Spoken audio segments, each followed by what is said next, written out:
Hey, welcome everybody. This is Bearded Baker Bets Podcast, also known as Bearded Baker Banter. We are three brothers that like to sports gamble. We're going to be starting this podcast today on Friday, January 20th. There's three of us, all with large man-manes on our faces. I'm Tyler. I'm the oldest brother. We also got Trent, middle brother. Hey, what's up, guys? And then we also have Trey, the youngest brother. Hey, how's it going? So what we're going to do here today with the podcast is we're going to actually start with the NFL. We're going to look at some divisional round games. All of our odds and stuff come from FanDuel and also from DraftKings Sportsbooks. We're going to examine, look at the different lines, look at the over-unders, maybe a couple prop bets here and there. And then we'll also just kind of discuss, some, thoughts on the games. We'll then transition into some college basketball with a very large slate tomorrow full of games. Kind of get into some of those things and look at a couple of those important games as well. So let's get into this with the NFL. We'll start with the first game tomorrow. The Jaguars at the Chiefs. All right, Ty, why don't we start with yours? Put you on the spot first here. We got Jags Chiefs. We're at Kansas City. We're looking at the lines of right now. Currently, the Chiefs are 9-point favorites. The over/under is at 53 overall. So, go ahead and give us your breakdown of maybe your favorite on your line, and if you're ready for your prop, give us your prop. If not, you can throw it over to Trey or I. Well, what I'm looking at here with the Jacksonville game with the Chiefs.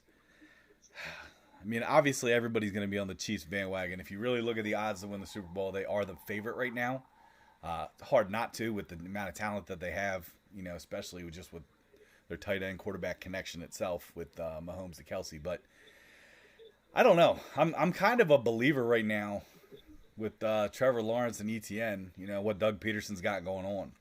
I do like. I'm putting down the +9 here on Jacksonville. I have seen some books start to kind of tilt a little bit into 9.5. If you can get 9.5, great. Then definitely take it. But right now, I'm leaning on that 9 for the Jaguars. Okay.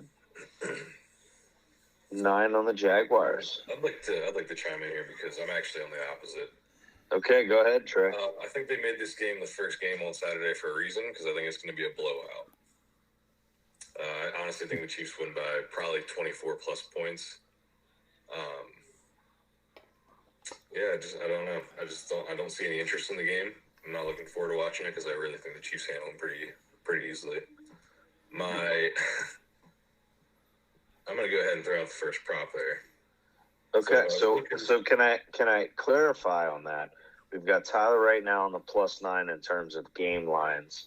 Are you willing to throw and say that you would be placing your money on the Chiefs -9?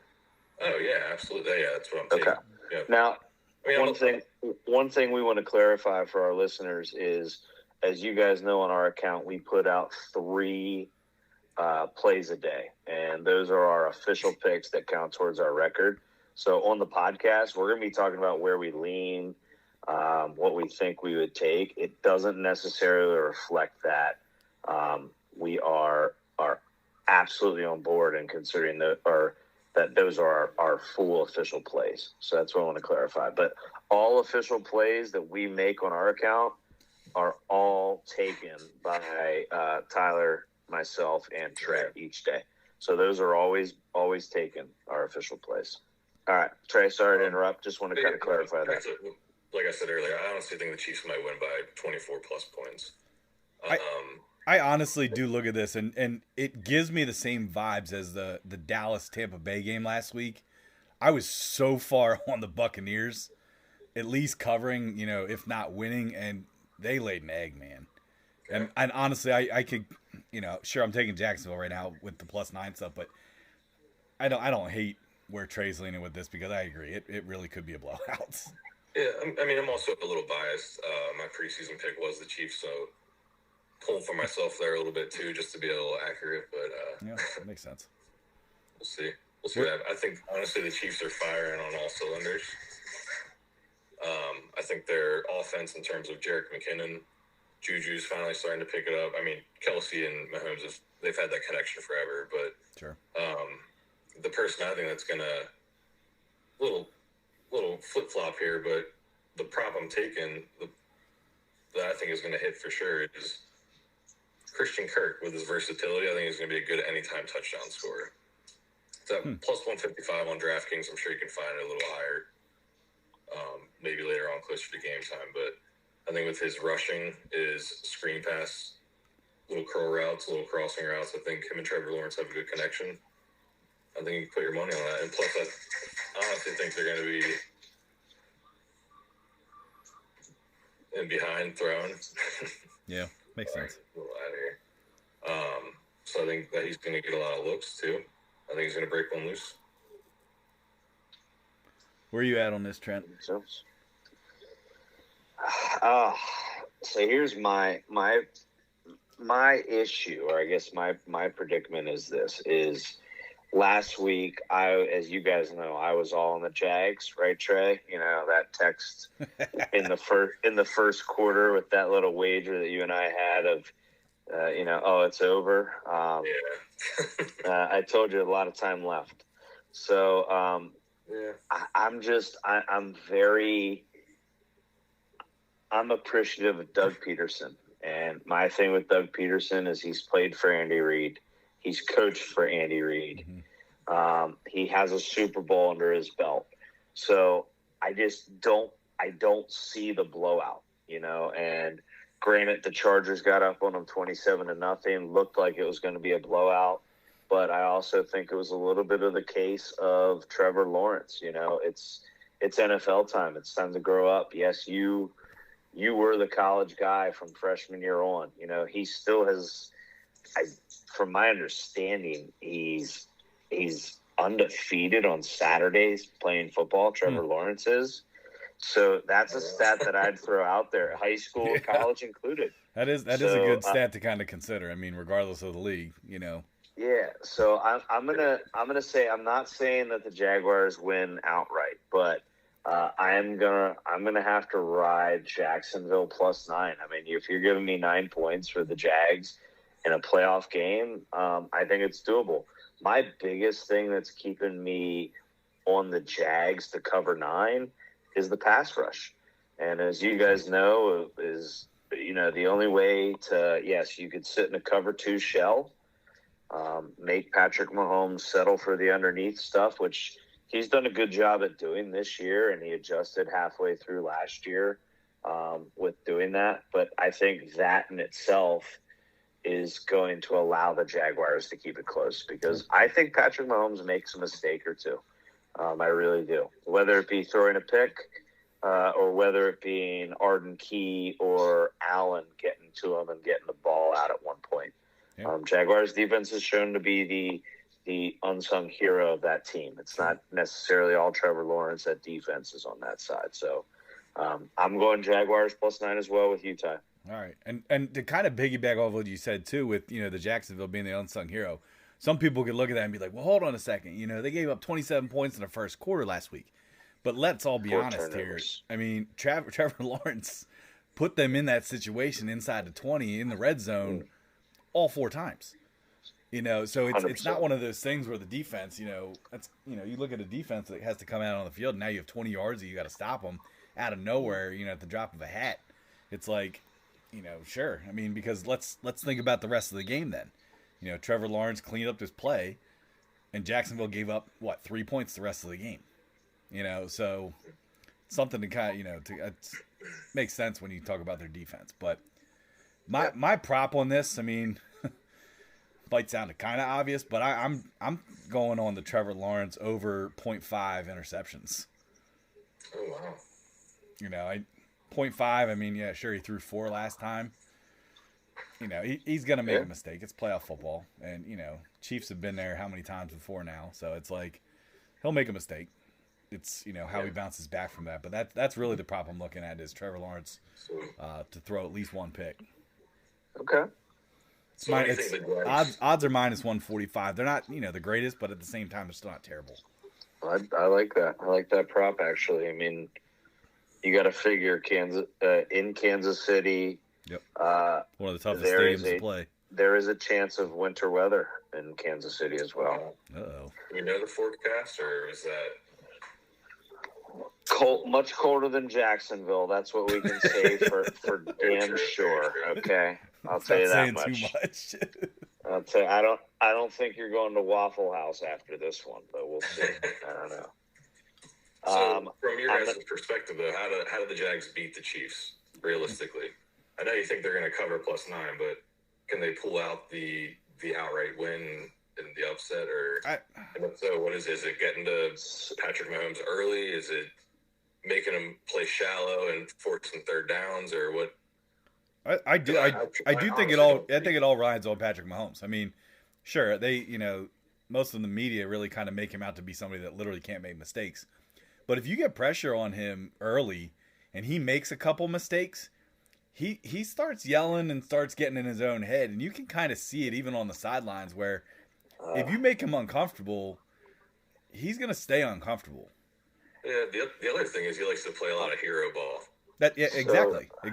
And so, that can make him a highlight reel. It can make people rave about him, but I also think it makes him vulnerable to a lot of mistakes, especially in playoff caliber teams. Sure, it's a lot like Lamar Jackson's done in the past in the playoffs. Tries to do it all himself.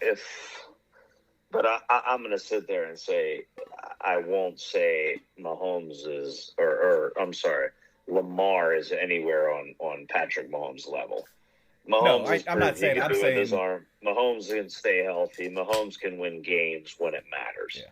I'm talking about the hero. I'm gonna say this is, in my opinion, it's about keeping the ball out of Patrick Mahomes' hands. True. Sure. On average in an NFL game, believe it or not, you're going to get about at most 12 possessions on a good game as an offense. And if you can figure out how to make sure that Patrick Mahomes gets less than 12 possessions in that game, I think you have a chance to win the game. Are the Jaguars a team, though, that are built for those long, grinded out drives? I feel like they're more of a... Well, they're a quick game RPO type style offense. And do they have – are they based off of only big plays? Not at all.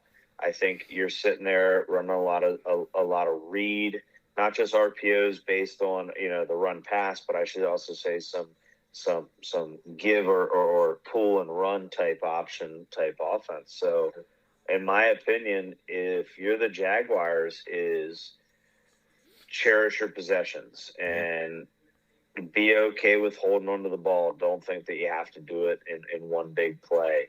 If you can chip away down the field, you have an opportunity to do so. And the nice thing is they showed that they could be down 27-0 at not half, I'm sorry, but at the end of a first quarter and have to move quick through the 2-minute drives to get points. But in this game, I think you have to go, hey, we can't turn the ball over like we did. You throw 4 interceptions in the first quarter against the Chiefs. You're right, Trey. It's going to be a boring, out of control, just, hey, let's get this game over. Let's get the next game started. Yeah. But you got to limit. If you can keep Patrick Mahomes off the field as much as possible, that's your chance to win, in my opinion. So another favor of my -9 bet, Kansas City Chiefs, is 37 degrees, wintry mix tomorrow. Yeah. So not good for the Jacksonville team. Hey, real quick, just to kind of, I talked about my interception prop bet here. All right, -145, not it's okay. But I also want to kind of talk about an anytime touchdown scorer in Jerick McKinnon. Yes, that was my pick. So that's my prop pick. Now listen to this though. All right, so if you look at anytime touchdowns, a lot of times you prefer them to be in the plus range, in terms of odds. Jerick McKinnon, I mean, somebody that really kind of has come on the last second half of the season with scoring 1 or 2 touchdowns a game. So he's actually -120 for an anytime touchdown. If you want to get some decent money, you can go to a same game parlay and get Trevor Lawrence interceptions thrown for you go one plus for minus 165, and then go Jerick McKinnon minus 120, and your same game parlay is a 2-pick for plus 195. There you go. So Okay. All right. So just to recap this game, I got my picks. I got Chiefs -9. I'm going to take my prop as Christian Kirk anytime touchdown plus 155. I'm also going to take the over 53. Sure. Trent, what do you got? I'm a little taken back that you're taking an over with that wintry mix. You think the Jags are scoring that a little bit? They blowout games. I don't see the over. I think the Chiefs run away with it. I think they put up close to 40 themselves. Okay. I'm going to go ahead and take the Jaguars on the +9. I'm going to take the points with them. And then my prop, I was somewhat actually leaning towards the I just believe Jerick McKinnon is going to be the guy whenever they're inside the 20. And I think the Chiefs have the Chiefs are going to score. Let's be real. You're not going to hold the Chiefs under 20 points, right? So they're going to be inside the red zone often, and I don't think they're going to pound the ball in. But one thing that the Jaguars, with their aggressive pass rush, are vulnerable to is a little dumps into the flats or even the screen game. And God knows, Andy Reid in his screen game is a thing of beauty. So I'm going to go on a Jerick McKinnon anytime touchdown, which I believe Tyler just shared the odds at about – actually, it's minus 120. Yep. So I'm going Jerick McKinnon anytime touchdown as my favorite prop. Jags +9, Jerick McKinnon touchdown. Sweet. Okay. Yeah. I'll take. Like I said, I'm taking Jags +9. I did check out FanDuel odds. The total is actually 52.5 on there. I do like the over on that.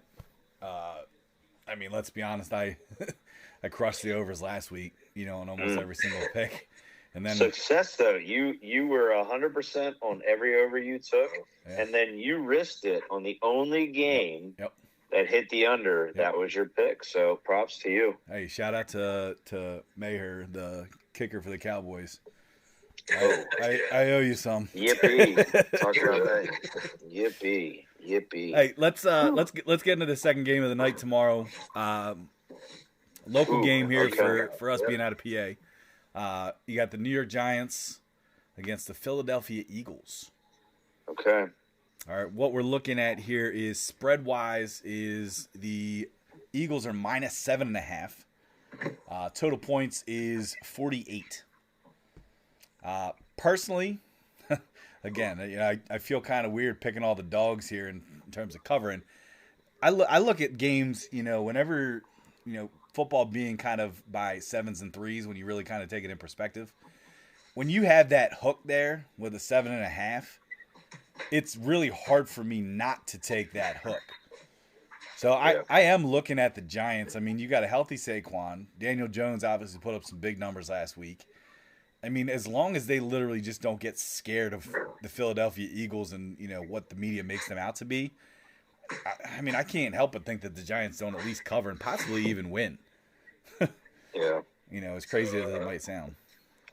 Yeah. To kind of piggyback that, there's the old cliche: you don't bet the team, you bet the number. Yeah, totally. I'm betting the team and the number in the New York Giants this week. You're taking money line for the Giants. Honestly, it's not a bad little sprinkle, to be honest with you. 290. Why not? Money line. Yeah, I'm not gonna sit there and say I'm betting it right now, but it's not a bad idea if that's what you want to consider. I think playing someone 3 times in a year and beating them all 3 times is tough. I know it's been done by the Niners, but I don't know. I just think the Giants hold their own and actually come out with a win here. Possibly. I definitely think they cover 7.5 though. Okay. I gotta sit there and look at right now. What I'm thinking is, are you as a New York Giants defense going to be able to contain the Eagles offense? Which I'm not disagreeing I'm not disagreeing with you guys on thinking that the Giants could cover. However, I mean, I just think this thing's gonna take off in terms of touchdowns being scored. I think there's going to be a lot of points scored. So you're going over 48 then? So let me ask you guys: do you guys mind if I'm picking lines here? Right? If I'm picking lines in a game, do you guys mind if I go to a first half line for you? No, go ahead, shoot. I mean, that's fair. So I'm going over 23.5 points in the first half. Wow. For minus 115 odds. It's a very consistent hitting bet when involving the Eagles this year. I think I am on board. I'm on board with the Giants covering 7.5. I really am. However, I think it's going to have to be one of those games where either the Giants possess the ball last and they hit that game-winning that score, or it's just gonna be just a complete shootout and the Eagles run out of time. That's my thought. So I'm actually taking over 23.5 in the first half for the Eagles. Okay. And I'm already on my prop because I truly, with all I am on whatever prop that involves Saquon Barkley this week. Because I think Saquon Barkley is going to show his backup during his time at State College, who's the boss. And that's a good point. The fact that Saquon's total rushing yards is less than Miles Sanders. Yeah. And Saquon's the primary back. Yeah. Sometimes Miles Sanders, I mean, heck, I'm half tempted to take the under because who knows if they're going to freaking give the guy the chance. Because I like Miles Sanders, but he doesn't get the carries. Yeah. Just doesn't get the carries. So I'm taking Saquon with a big day. If the Giants are going to win, Saquon has to perform. Or if the Giants are going to compete, Saquon's going to have to perform. And Eagles defense has been prone to the rush. If you think even back to one of my easiest picks that I made this year as an official pick was Pierce for the Texans over rush yards, over 63.5 at the time. And that was when he was still kind of unknown too. Yeah. And I'm taking Saquon Barkley as my prop, 66.5 yards rushing. And I would even sit there and look at his anytime touchdown scoring prop and say to get it for minus 120, it's a pretty solid bet. Yeah. So you also got to think too. Saquon could actually just break a big run for about 40 yards in one shot. Yeah, he's healthy. He's healthy, and I think after the fact that Daniel Jones essentially just said, "Hey, I'm a little bit of Michael Vick last week against the Vikings." Now, granted, Vikings defense isn't something to be proud of, but I'm on Saquon, so I'm on the over first half total 23.5, and I'm on Saquon Barkley over 66.5 yards rushing, and hell, I would even put a little something down on a Saquon anytime touchdown. My question is how healthy do you guys think Jalen Hurts is? Do you think he's? I agree. More of a let him rest, so we don't need to risk it, or do you think his shoulder is actually kind of bothering him? I think he's banged up more than they're trying to let off. I mean, with his defensive as Sirianni got the one press conference. Oh, he's Jalen Hurts. He's unstoppable. He can do anything. I think it's a defense mechanism because kind of again to kind of touch on with Lamar Jackson too. I think these guys are actually more hurt than the teams give off, and some of that is just strategy.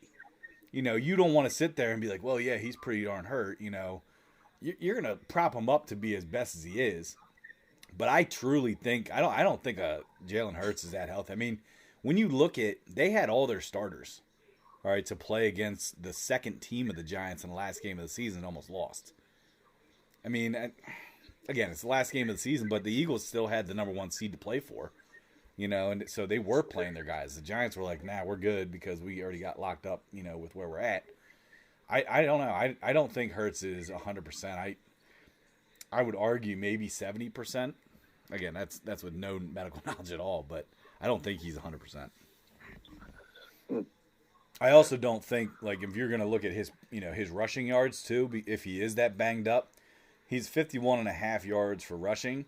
Jalen Hurts is. Good point. I don't think he's going to be running as much as he is. I mean, I'd probably lean the under on that, overall. Hey, it's win or go home. I don't know what Jalen is, but and he's a baller. So he's tough. He's a tough dude. Yeah, I agree. He's a winner. He's a winner and a competitor. He's a leader too. I mean, let's be honest. I mean, that's his best quality is his leadership. I mean, he's been like that at Alabama. He's been like that at Oklahoma. And obviously he's been like that in Philly as well. And he carries himself well with so much poise that, you're right. I mean, it is win or go home. So it's the playoffs. It's like he's obviously going to be judged on how he performs no matter what, just because it is the NFL and it is Jalen Hurts, so we'll see what happens. But you guys want to move to the Sunday games? Yeah, I mean, I'm good. I mean, I think I'm excited for the second game on Saturday tomorrow. Yeah. Absolutely. I'm as you guys know, I'm a big fan of Brian. How do you pronounce it? Dable, right? Yeah. Yeah. I mean, I think what he's just done, to add one more thing, is with Daniel Jones is essentially by him giving up play calling to a former Eagle, Kafka, and you could see he's invested his time in saying, I'm going to make Daniel Jones, I mean, he's developed him. Let's be real. I'm thinking Daniel Jones is the Giants quarterback of the future at this point, after everyone was willing to give up on him and didn't pick up his fifth-year option. Yeah. Give credit to this guy coaching the Giants. I mean, they were down, and they're in the playoffs, and they just beat the number 3 seed. And granted, Vikings are point differential throughout the year, but I think give him credit. Give him credit. Also, the guy loves his bourbon and a good cigar, so he's on my board. Hey, and he has a great haircut, so. Damn right. Damn right. I mean, I think the Giants they're riding a wave right now. Yeah.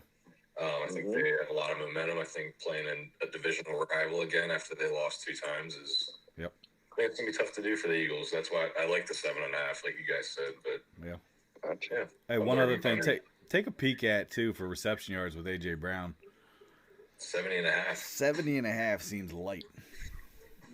I mean that dude's ridiculous. The Titans are silly for giving him up.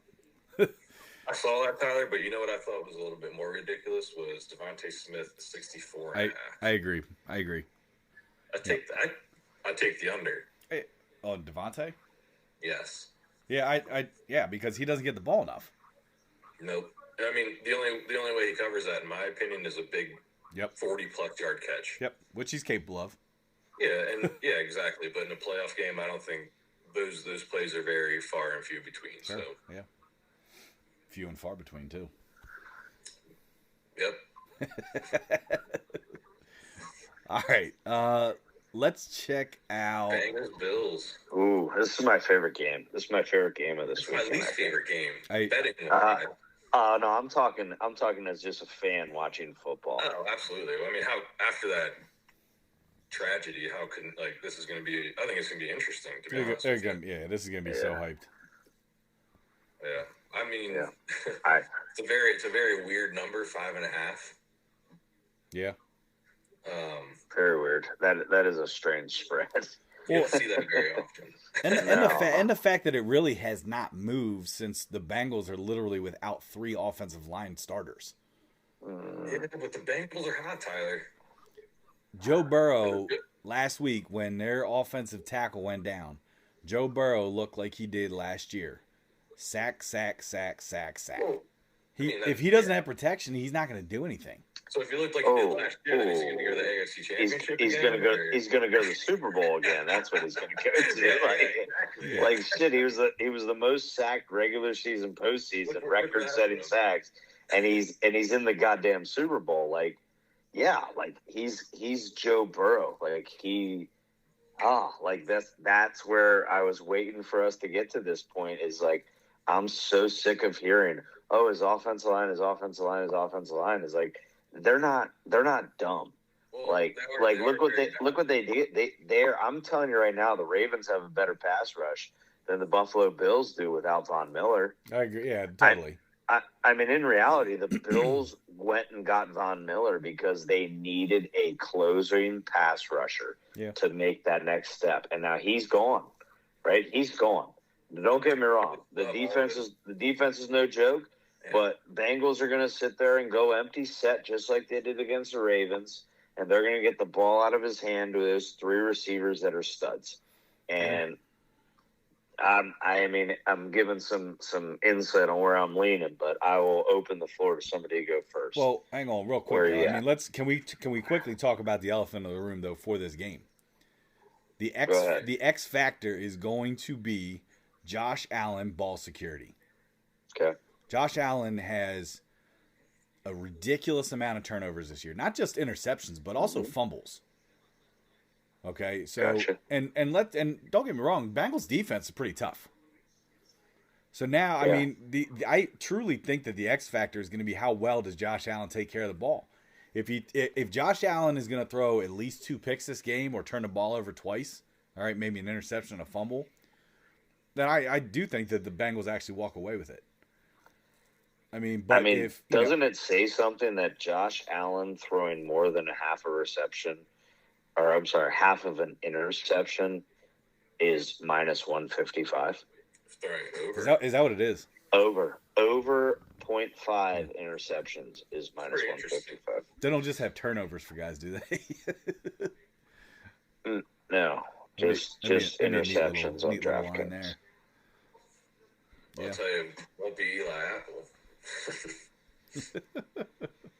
All right. Where are you leaning in this, Trent? I'm gonna be honest with you. I mean, Don't lie to me. I know. Here's what's is. I want the Bills. Like I honestly, when I sit there and look at all the teams that are in the AFC, as a Raiders fan, it sucks because really, this is me every year. I just have to find a team that I want to win the Super Bowl. Sure. If I'm talking AFC, I want the Bills to win. I really do. But I really think this is an area where I could sit there and look at the Bengals money line and say, yeah, I'd put some money there. But I'm going to go ahead and play it a little bit safer. Yeah. And I'm seeing 5.5. What are you guys seeing? I'm seeing 5.5 on FanDuel as well. Yeah. 5.5's been locked in for a while. I don't think it's moved from 5.5. No, it hasn't. It's been like that since they opened. I'm going Bengals 5.5. I mean, I think the thing that you're going Bengals plus 5.5. Well, now I'm sitting here regretting it a little bit because I thought you said you were playing it safe. You think that's safe? Well, my thought is this is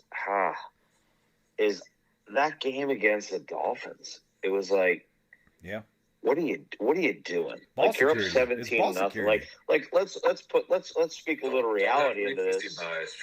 Let's speak a little bit of reality into this. The Bills go up 17-0, and myself over here is saying, "Hey, wife, let's go to Costco. This game's over. We'll catch you later." Game, right? And I get in the car and turn on Sports Talk Radio, and I hear the goddamn game is like 24-23, and I'm like, "What the hell?" Right? Like, what the hell's going on here? It's like a big day at Home Depot there. Damn right, Bed Bath & Beyond, Home Depot. But I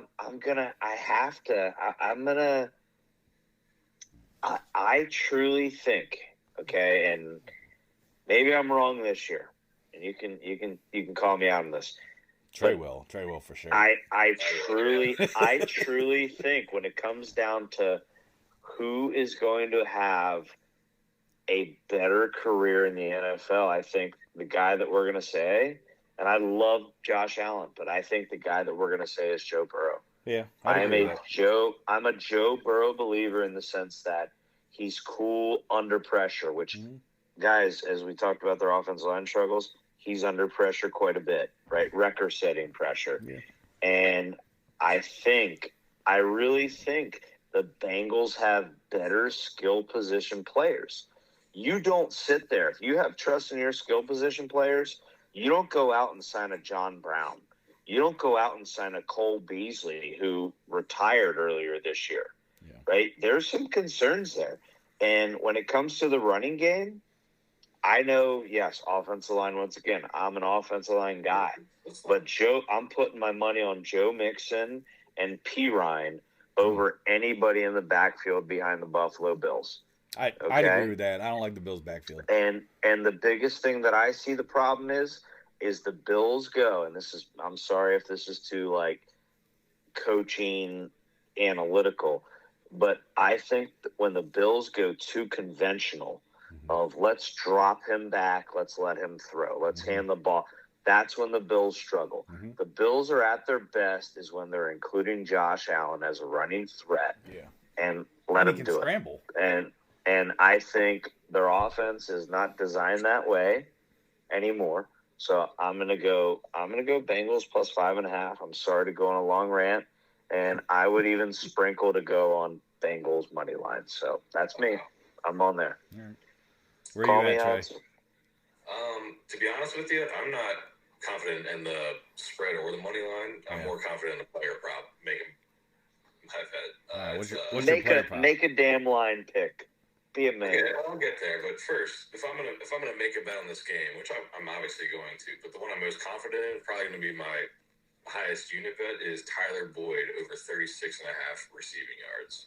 I think he's been there before. I think he's a leader on the team. I think he's the most experienced and composed. Yeah. Don't get me wrong. Jamar Chase is going to get his too, I'm sure, but I'm more guaranteed that Tyler Boyd is going to get over 36.5. And I'd put double the units on that over the spread or the total. Yeah. The only argument I'd make, though, is Bengals receiver props are tough. They are. Because they're all three legit. You know what I mean? I mean, it's like... Yeah, but Tyler Boyd always comes through. He's reliable. He is reliable. I mean, people don't realize how he's been in the league for how long. Good last name, too, right, Trey?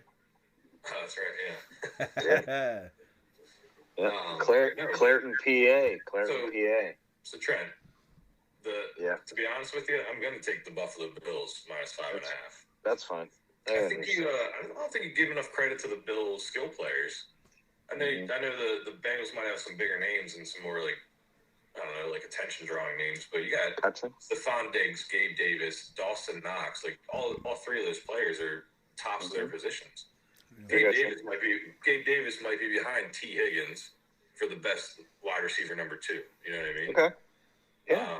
But tight ends, I'd take Dawson Knox over Hayden Hurst. Backfield, Joe Mixon's probably the top back between the two, but they don't give him the ball enough, though. But that's because Samaje Perine, my breakout star of the playoffs. I don't. Yeah. No, but I think Trent's right. I think the Bengals have a more talented skill position team, absolutely. Yeah. But you guys should know this. That's not what wins you games. How is Joe Burrow going to get the ball to all those skill position players? How is he going to do that? I'll tell you real quick. You want me to tell you? Tell us. Go ahead. Okay, what did they do against the Ravens? No, I'm asking you. What did they do strategically? They went empty set, go empty. No, they had a 99-yard fumble recovery for a touchdown. Okay, fluke play, I got you. But they would have lost that game with a block in the back. Go empty set, man. Go empty. Hey, real quick. Okay, so how about this? Go empty and get the ball out. How about this? Joe Burrow average getting the ball out sub 2.5 seconds against the Ravens. So Trent, mark it sub 2.5. And what happened if they didn't have that fluke fumble 99-yard? Trey. It goes to overtime. The question is, they lose that game. Trey, the question is, who's playing this week? The Bengals find ways to win. I'm just telling you. Well, just telling you, the Ravens pass rush is better than the Bills pass rush at this moment. The only guy that stands out to me right now on the Bills defense is Milano. That's the guy. Like, Trent? What's that, buddy? It smells like another beer bet. Another beer bet. All right, I'm on this. I'm gonna, but you got to give me the points. I'm not going straight That's what money you did line. last time, didn't you? You went with the points. No. Oh, you actually. No, we went You went money line. line. Woo. I took Jaguars money line. Wow. Well, I also won it back though. You did with the Bucks. Yeah. I was actually hoping you forgot that. Hey, question for you though. All you right. should owe me 2 after that text message. But anyway, What about? I'll take Bengals plus 5.5. What Well, about? hold on. Give it to me for a beer. No, Come on, give it to me, Mr. Positivity. I'll give you Bengals plus 3.5. No, I want the spread. I want 5.5. We're going essentially against the number 1 seed. Which At least he gave you a field goal hook though, Trent. Hold on, no. Let me hold on. Let me put this out there too, guys. Why isn't this game at a neutral site? I'm not disagreeing. Tell me with that. You. I'm Tell not me disagreeing that with because you know what? Who was up? Who was up in the Bengals game when everything happened? Right, the Bengals. I agree with that. I agree. Okay, so then give me my 5.5. Come on. All right, bet. 5.5. There it is. Hey, who would you guys say though between the two teams? I mean, obviously, coaching wise, who would you say is a better coach though? Would you give it to the Bengals or would you give it to the Bills? I give it to the Bills guy. Well, I'm kind of on the Zach Taylor bandwagon for the Bengals from a coaching standpoint. I mean, I think. Listen, this is not to say like, hey, the other guy's terrible, but like I truly think Zach that. Taylor reminded me of Staley, Chargers guy. But Do better. you guys know if It's because they were hired the same year. You can't compare them because they were hired at the same time. Not that. I just think they look like each other. They're the same age. I think they make the same type of decisions. they don't look like each other? That's not true. Well, not hey, true. real quick, my picks. I'll run you through mine just really quick. Yeah, hit us. Go ahead. I don't know. I'm gonna go with I think I'm gonna go with the Bengals 5.5, just because I feel like that's a steeper line than it actually is. I think the Bills will win, but I think the Bengals will cover. All right, and you guys know the saying that. Final score, give it to us. Final score. Yeah. Ooh, I'll say On the spot. 31-28 Bills. Wow. Yep, I'll go 31-28 Bills. And honestly, I mean, let's look at this too. And not to dog him, he's a great kicker, but McPherson was a freaking ace last year. All right, and he has been pretty cold some games, and it's a shame because I like the kid. When he went on McAfee's show and stuff, and they had him on and everything else, and he showed that he's willing to put the work ethic in. He just, I don't know, he's still perfect in the playoffs. Right. I'm not disagreeing with that, but I'm saying he's gotten a little chillier this year than in the past. But well, did I give my prop yet? no, we'll get to those in a second here. Okay. But sorry. yeah, I'm gonna go. I'll say Bengals 5.5. I do like the over in this game as well. Especially if my score is 31-28, I'm definitely going over 48.5. It is going to be a good game. This also though, in terms of, it's going to be so hyped that you got to realize too that with this game, there's going to be some sort of X factor that is going to make bettors very angry. I don't know what it is. And I wish this was the AFC Championship. Well, I kind of think. No, you don't. I wish it was. It's got to be Chiefs Bills, Trent. No, I'm done. I'm done with the Chiefs. Can I tell you what I think is going to make bettors really angry with this game? I think that I'm done with them. I think people are going to start to expect that this is going to be a shootout, and in all honesty, I think because that's what the vibe's going to be. Just because Joe Burrow, Josh Allen, like.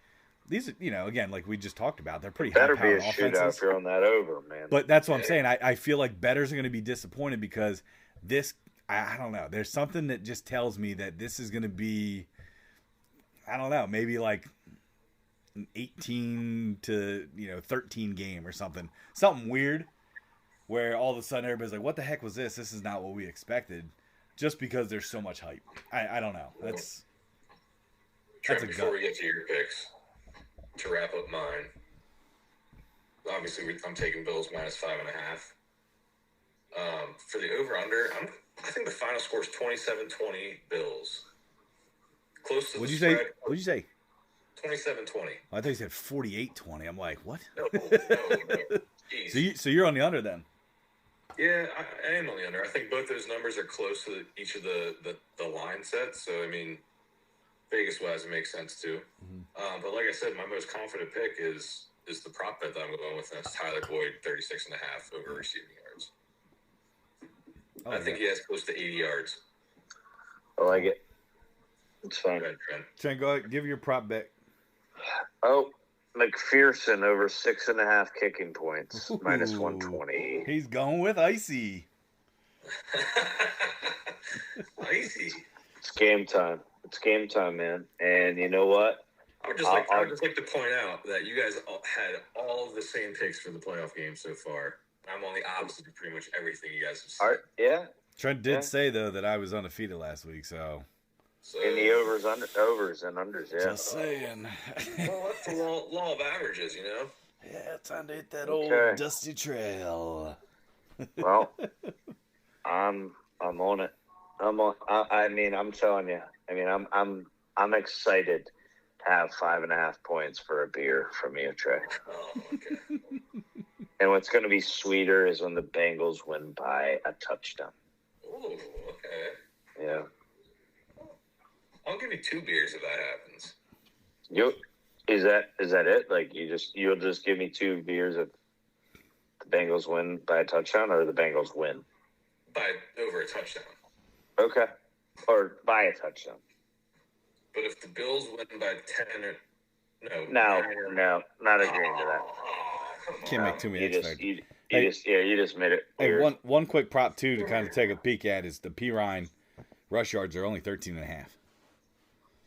Pirine rush yards 13.5. Oh, I don't like the rushing game. I'm just telling you. I mean, it's a low number for a running back that gets a lot. That's why when I sit there, and you know, maybe you guys know from my personal experience and my picks, is I'm a passing props guy, specifically passing attempts. Mm-hmm, sure. And when I sit there and see the fact that Joe Burrow's passing line is set at what? Hold on. It's at pass attempts 39.5 for minus 125. Whoa. Like, that just shows me that, like, okay, like, they know what's going to happen. Like, this guy's going to check the damn ball. They're putting it's on. I mean, guys, they're juicing up 40 attempts. Guys, the only guys that have those higher, the only guy that has those high of numbers, 2 guys, is Tom Brady and Herbert. Like, those are the only 2 guys that have those lines tips up. I mean, even for Herbert, that's a lot. I think anything touching 40 is a lot. Herbert averages. I would say Herbert averages over 40 a game, over passing attempts a game.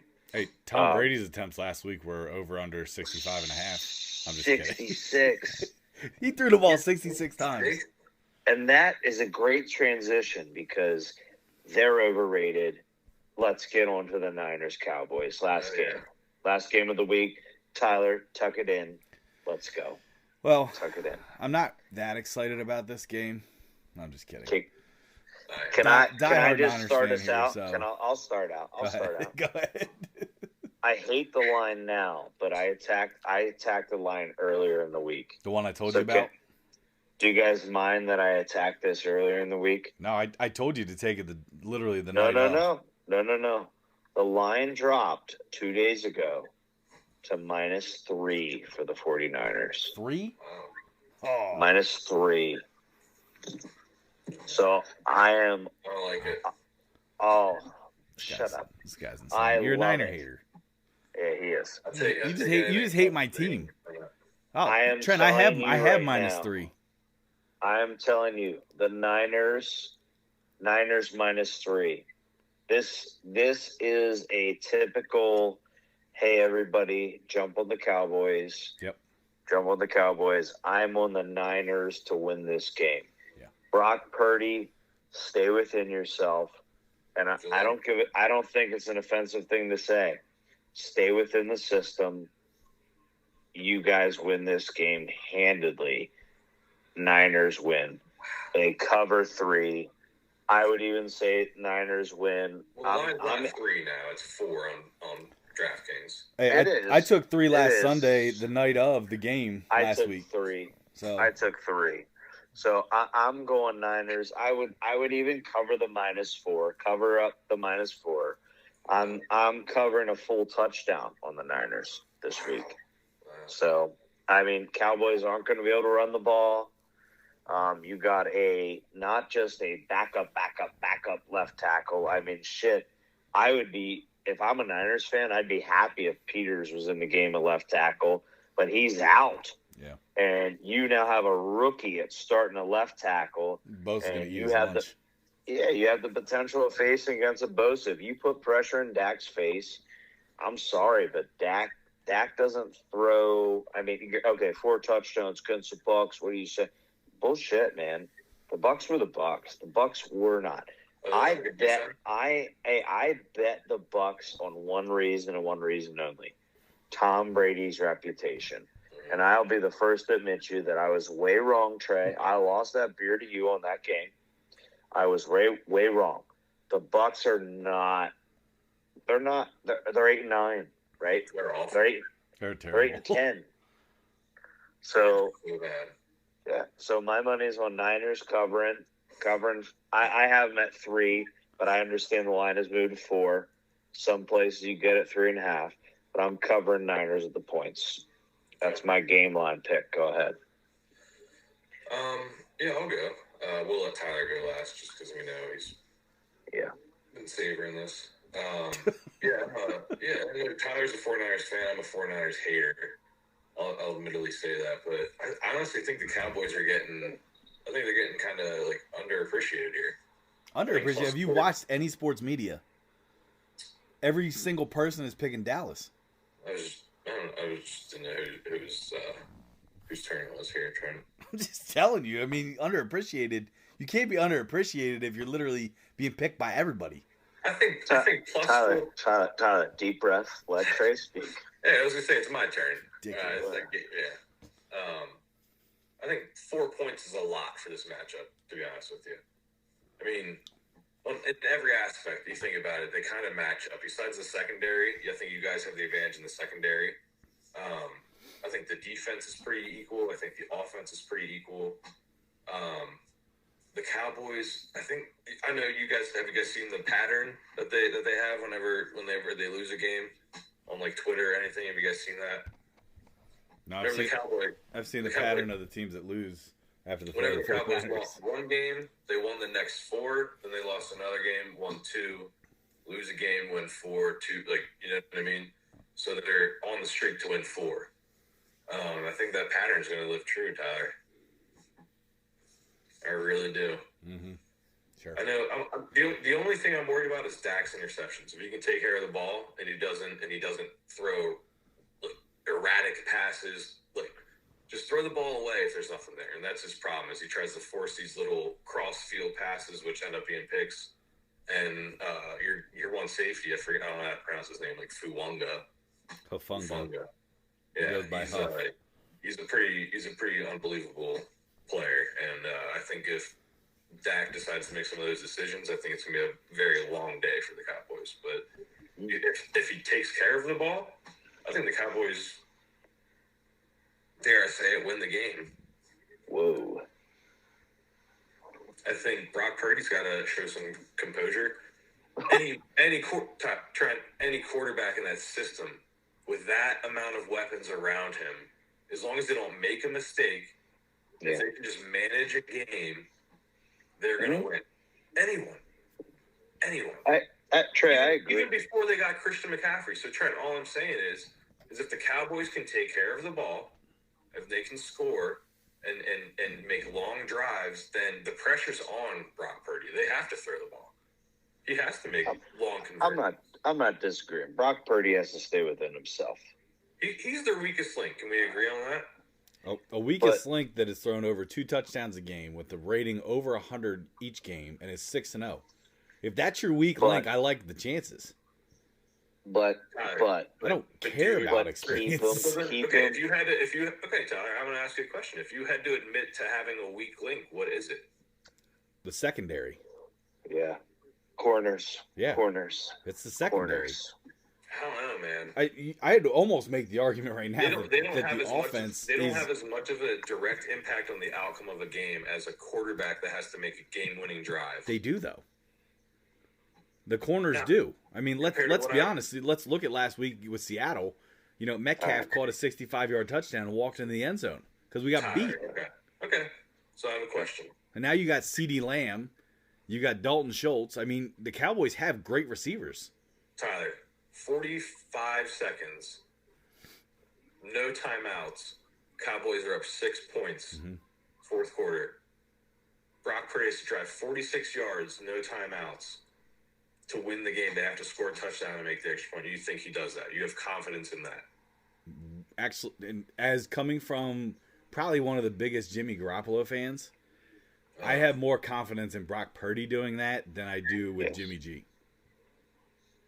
Well, I have no confidence in either of them doing that. Well, but I'm just telling you, like if that's my option, Brock Purdy's already been known to actually lead game-winning drives. The fact that Shanahan actually has the gall to put some of the game on him as a rookie, all right, and you know I use rookie kind of loosely because the only reason that he's doing what he's doing right now is because he was a 4-year starter at Iowa State, and you can argue it or you cannot. I mean, but let's be honest, game experience is huge. All right, Division I football at Iowa State and Big 12 football led the team to the Big 12 championship his senior year. He started for 4 years. The game's not too big for him. And that's why you're seeing the success that he's having. It's you know, is it luck? No, but it's also, and I agree, Trey, to your point that it is the system. Shanahan's put it in the system, and I think the guy that's not getting any credit for San Fran, again, I'm not going to try to rant here because I could go on forever, but the guy that's not getting a ton of credit here is Brian Griese. Brian Griese's the quarterback's coach from San Fran. All right, he's now had to coach up 3 guys to prepare to start them, and they haven't missed a beat. I mean, can I just say it? Brian Griese is the quarterback coach, but let's be real. There's Shanahan's. It's Kyle. It's Kyle. Yes. Yeah, he's the guy. He's a genius. He's the guy. I'm just saying, from a quarterback coaching up 3 guys to start, it's like, you getting a little brother? What? You guys getting a little brother? Who? Oh no, I'm sorry, mistaken. I'm thinking of LaFleur. He's coming to Green Bay. Oh yeah. From the Jets. We'll see where he goes. It's either he's going to pick Shanahan or LaFleur, but it's LaFleur's little brother. He's picked Shanahan before. Tyler, your game line pick. What is it? My game line pick is the over for total points. 45.5 from earlier in the week. I have 45.5. It's 46 right now. I'd still take that because, I mean, worst case scenario, you push. You know, if you can somehow find a 45.5, great. But yeah, I'd take even the 46. I'm not too shy about that. Game. Let's go with any props here, guys. What are we thinking on the props spectrum? Well, I mean, last week I was all over the George Kittle anytime touchdown, and that did not come to fruition. I mean, Deebo Samuel played like an animal, but I mean, I don't hate George Kittle plus 145 for anytime touchdown, but all right. I'm not gonna lie, just almost out of spite, I'm almost looking at a Brock Purdy thing just to kind of throw it in Trey's face. I mean, obviously, I'm going Cowboys plus 4. I'm going with Tyler also on the over 46. I think this game's going to be a shootout for the most part. You think so? Yeah. Yeah, I do too. I mean, maybe not like. I think it's just going to be like big play. I think there's going to be a lot of big plays. Yeah. If you could bet on like longest touchdown, I'd probably take the over on whatever it is. Yeah. Prop I'm going to take though is Tony Pollard over 19.5 receiving yards minus 110.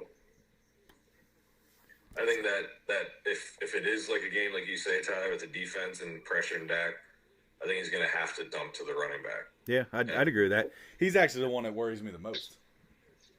Tony Pollard. Yeah, I mean he's slippery. He scoots out of the backfield. I mean, he can have 4 touchdowns in a game. He can have 10 yards in a game. I mean the only argument is that you're gonna have somebody that's probably as fast as him on him in Fred Warner. I mean Fred Warner's a beast and does a pretty good job of closing out on tackles, especially out of the backfield. But hey, if you want a sprinkle bet, all right, just a sprinkle. All right, and I'm actually surprised that these odds are this high. I do think that San Fran is going to have a pick 6 of some sort or some defensive touchdown tomorrow, which will actually really be the springboard to give Brock Purdy the comfort. But if you want to sprinkle in anytime San Fran D touchdown, it's plus 400. Ooh, that's it? Yeah, well, hey, and the Cowboys plus 425. Wait. Anytime plus 400 for the defense? Yep. It's funny. They actually have worse odds than, say, T.Y. Hilton. Where do you see that at? DraftKings anytime touchdown score. What the hell? So can I add my props here for this game, guys? Yep. So first off, my actual legit, hey, I'm going to bet this prop is I'm taking the Niners team total over 24.5. Yep, taking that. It's very rare for the Niners with Brock Purdy at quarterback to score less than 30. It's over 32 now. So I would take over 24.5 points for Niners team total. I'm just gonna throw these two out there for any interested bettors. Dak Prescott, 1 interception, over 0.5 interceptions, minus 145. It's not bad. Okay. And then here's another one here for you, which, in my opinion, Niners defense creates turnovers. Dallas Cowboys, total turnovers as a team, over 1.5, plus 125. Wow. That's so. I'll be honest, that's stealing. It is stealing. So over 1.5 plus 125. Pretty fun. Dak has a bad game though, right? And that's the thing is Dak throws the ball. And I here's the thing about that defensive line is you have not only a quarterback that throws interceptions, but you have a brand new left tackle who's a rookie having to potentially start against Nick Bosa for an entirety of a game. Nick Bosa is going to get him. So you don't think, I mean, they're going to do stuff to help him out, though. It's not going to be like he's all on his own. And... You're right.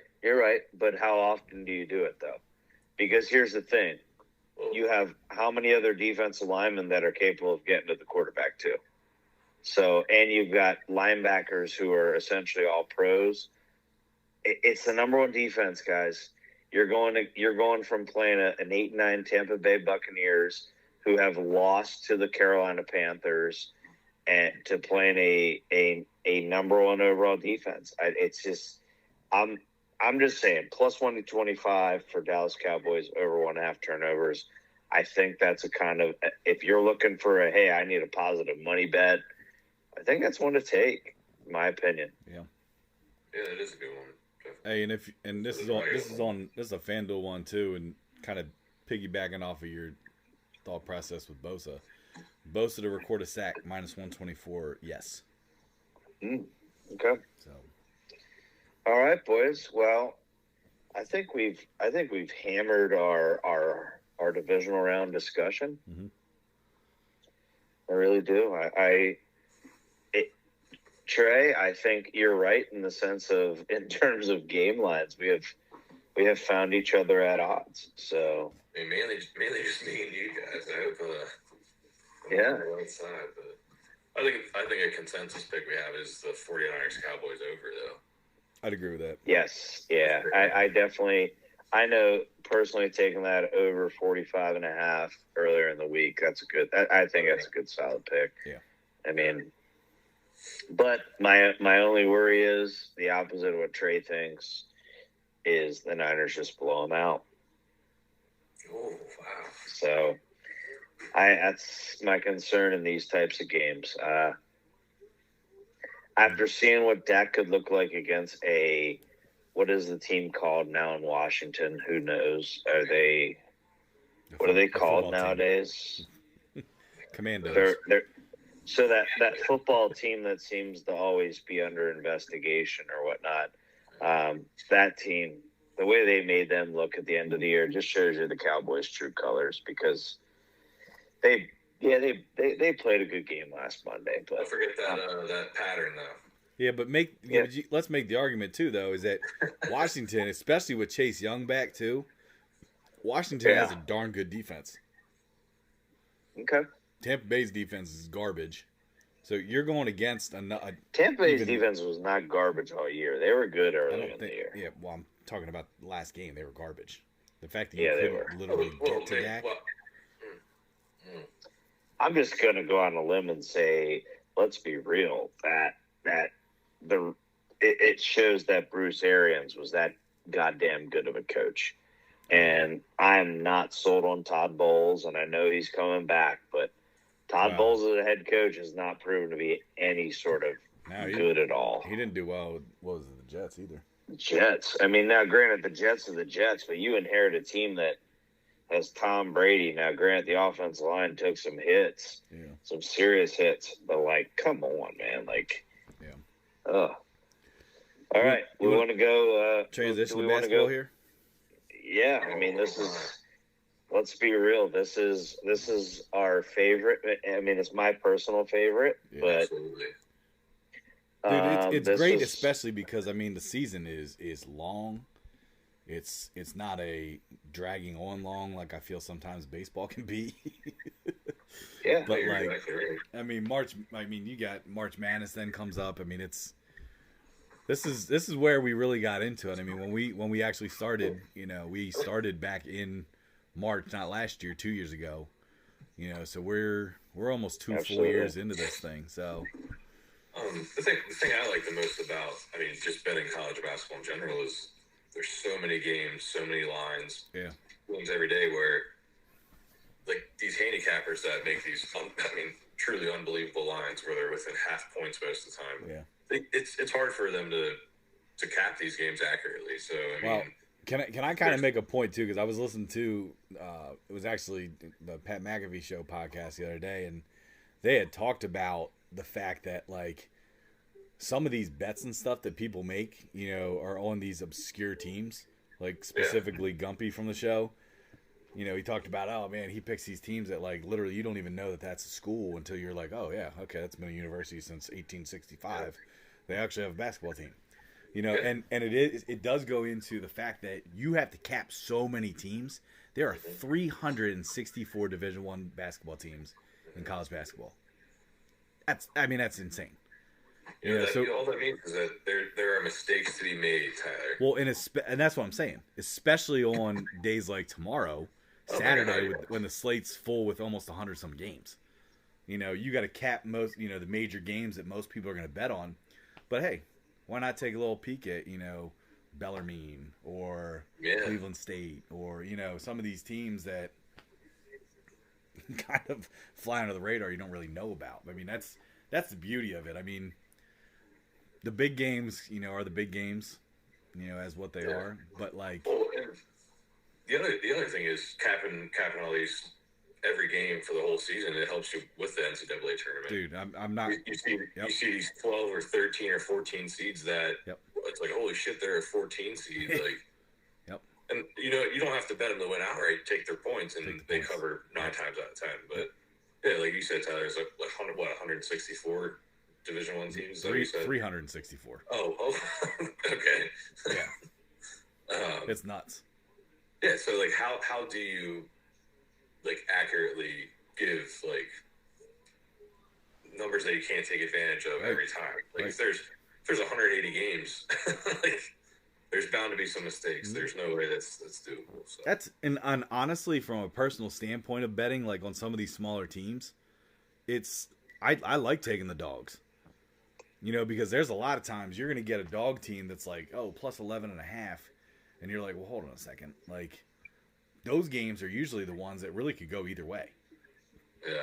So why not take those big spreads on the dogs?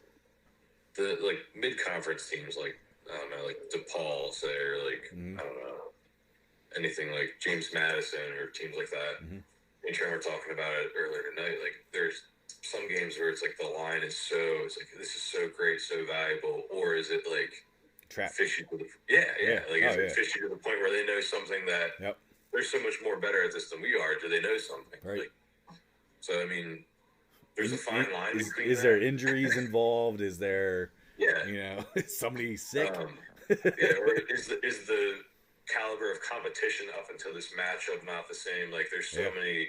Some conferences are head and shoulders above other conferences, and it's hard to cap. But I mean, college basketball. That's my bread and butter. I'd say. I'm not gonna lie. I've been kind of on the Pac-12 bandwagon for the last couple of years too, especially with capping some of those games. Oregon State, I remember that. Yeah, Oregon State, man. I was all over those guys. They crapped the bed last night, though, man, for me. Yeah. Glad I didn't make that my pick. So, something told me to watch into tomorrow's games. Any ones that stick out in particular? I know. Yeah, let's go with our board that we're posting tomorrow, guys. Okay. Let's go with the board. North Carolina, NC State is the first game on the board, although it's a 5:00 game. So let's go ahead, and what are you guys leaning right now? I saw -5.5. North Carolina is favorited, and they are at home. 5.5. Yeah.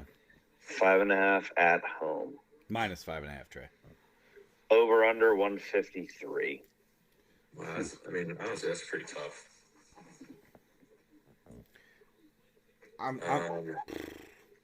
ahead, Tyler. I was going to say, at home, North Carolina, rival against North Carolina State. I know North Carolina State usually gives, a lot of those local teams some, run for their money. I'm taking Carolina -5.5. I wish the money line was a little bit better, -230, but 5.5. I don't know, man. 5.5 steep, but at the same time, I think Baycott will go off with another double-double.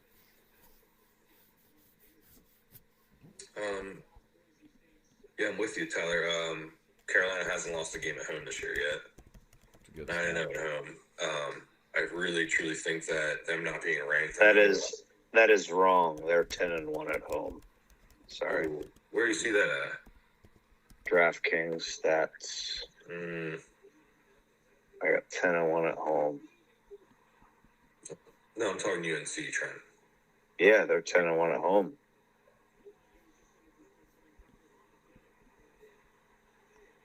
I do have that. We'll need to double check that because I'm seeing 9-1. I see NC State is 10-1 at home. 2-2 away.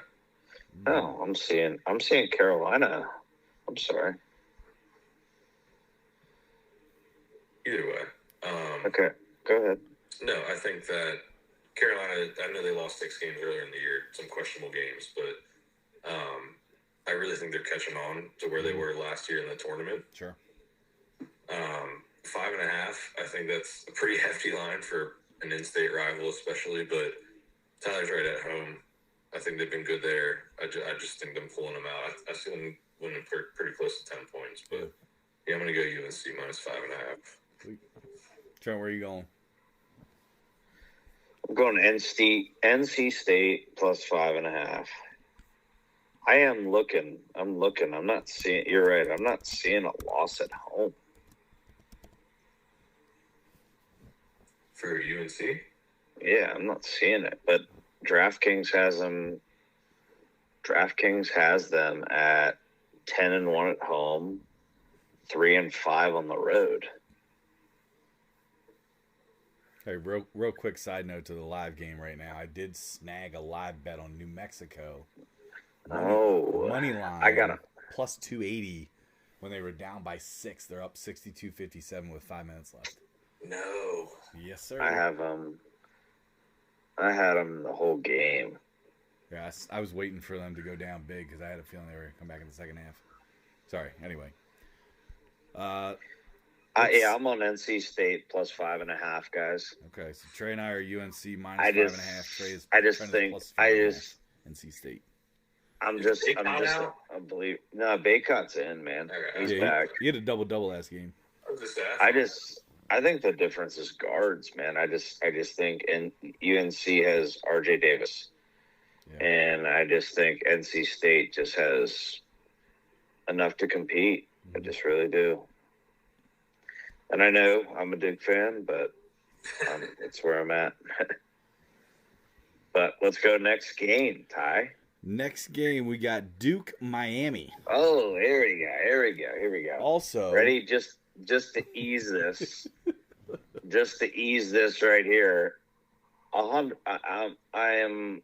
hate it. I hate to do this, but guys, I'm Miami plus 5.5. How do you sit there right now and pick a Duke team who could be down Jeremy Roach again? He practiced lightly today, but it's like they don't have anything offensively. So Miami plus 5.5.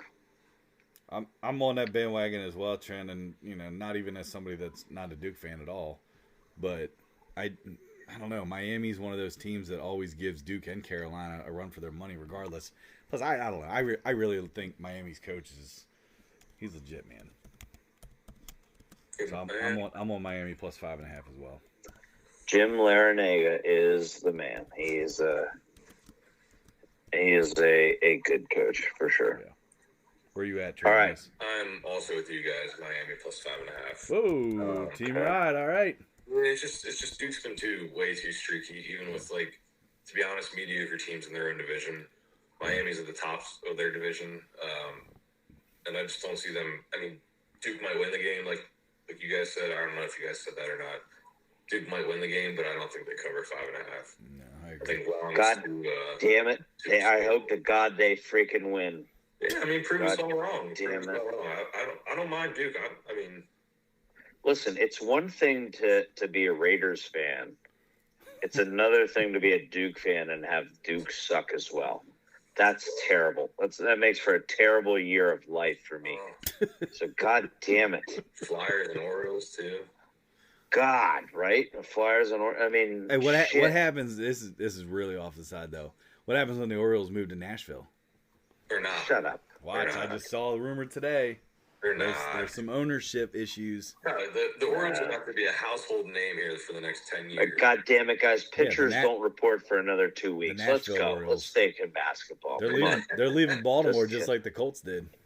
Come on. Watch. Tyler, you recording these on the board for us? Yes, I am. I'm typing them in right now. Okay, next game. Let's do it. Next, we got Trent's favorite game of the day, TCU versus Kansas.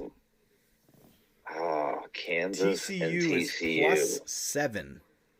To the defending, should not be defending, but defending champs, Kansas. Listen, I'm going against my normal team that I would ride here. I'm going Kansas minus 7. Whew. It's big number.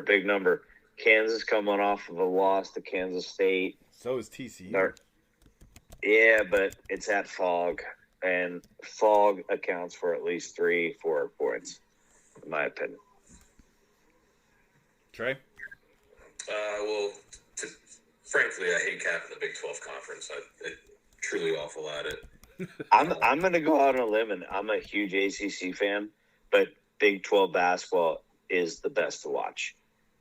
Oh, yeah. 100% most competitive basketball I've ever seen. Big 12 SEC are pretty entertaining for me equally, but I think the Big 12. I think teams are so interchangeable. It's so hard to say. Mm-hmm.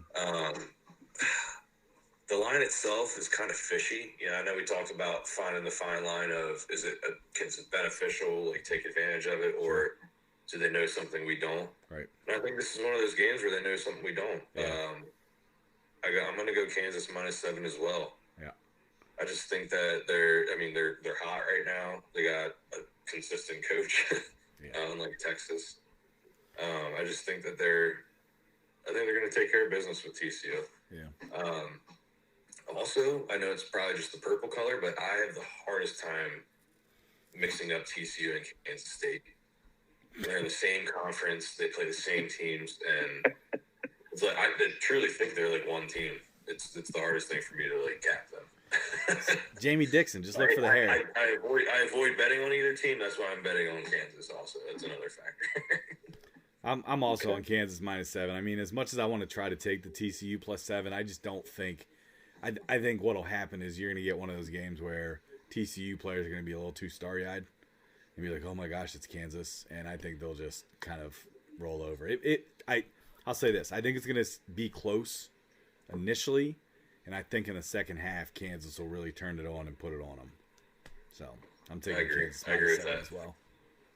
A lot of times this year, actually, with these like big heavy lines, the first half underdog always covers, but the favorite covers in the second half. Yeah, I mean that's first half bets for dogs this year have been very profitable from what I've seen. And Kansas is a second half team. I know that from the national championship last year. What's that? I said Kansas is a second half team. I know that from the national championship last year. Yeah. Just makes me want to throw up. Whatever. All right. What's Next up. All right, next we have Penn State, Nebraska. We are. Penn State is actually -8.5 favorites. Which Penn State is -8.5 favorites. They're on the road? Nope, at home. No, it's at home. They're at home. But it's 8.5, not 9.5. Yeah, I'll start out as a Penn State alum here. Finally, good to see Penn State basketball being competitive. I think Shrewsbury's turned that program around. I know. The bald short guy that was there before. Always said he was going to turn the program around. Never did. Shrewsbury finally did. Mm-hmm. Anyway, I'm going to go. First of all, I'm going to go Penn State -8.5. I am. Sounds like a lot. I think Penn State's 3-point shooting. I think that's what does it for him. Jalen Pickett, if he doesn't make the three, he's driving, he's dishing, he's getting rebounds.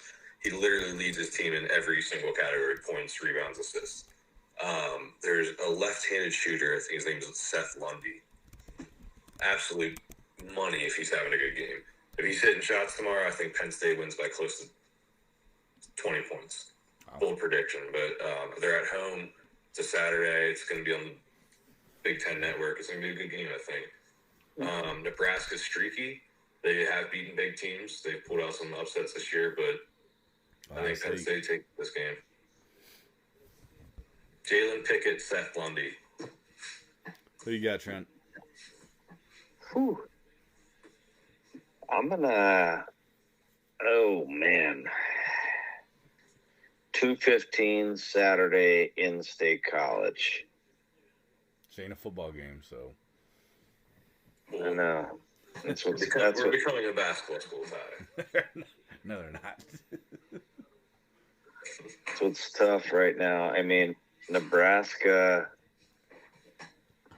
not so high scoring, averages about 66 points a game.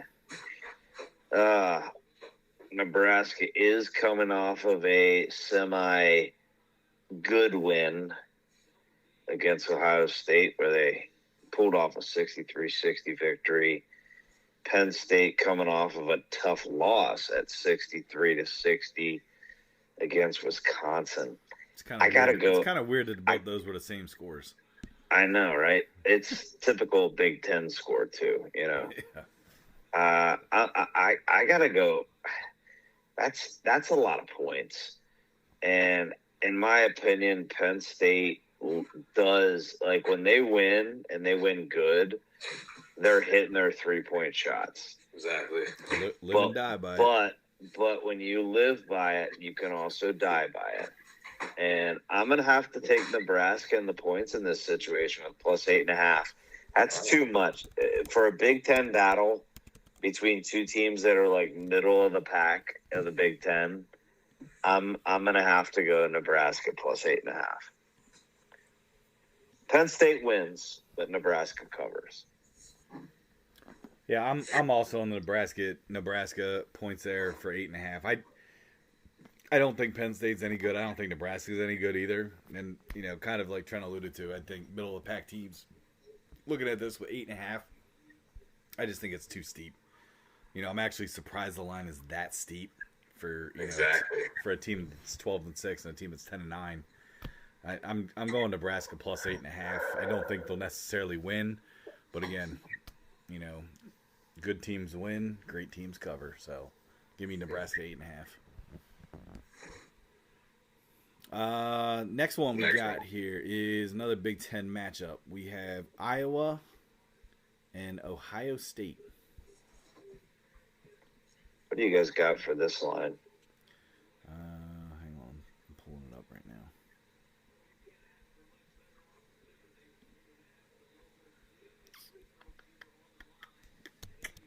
What we got? How about seeing on DraftKings? I got it. Yep. It's Iowa is +3. Iowa's +3 on DraftKings? Yeah. I've seen that. Okay. It's pretty tough. It is tough. It's a tough line. Go ahead. Somebody take us for this one. So looking at it, Iowa is 5th in the Big Ten. They're 12-6. Ohio State is 13th in the Big Ten. They are 10-8.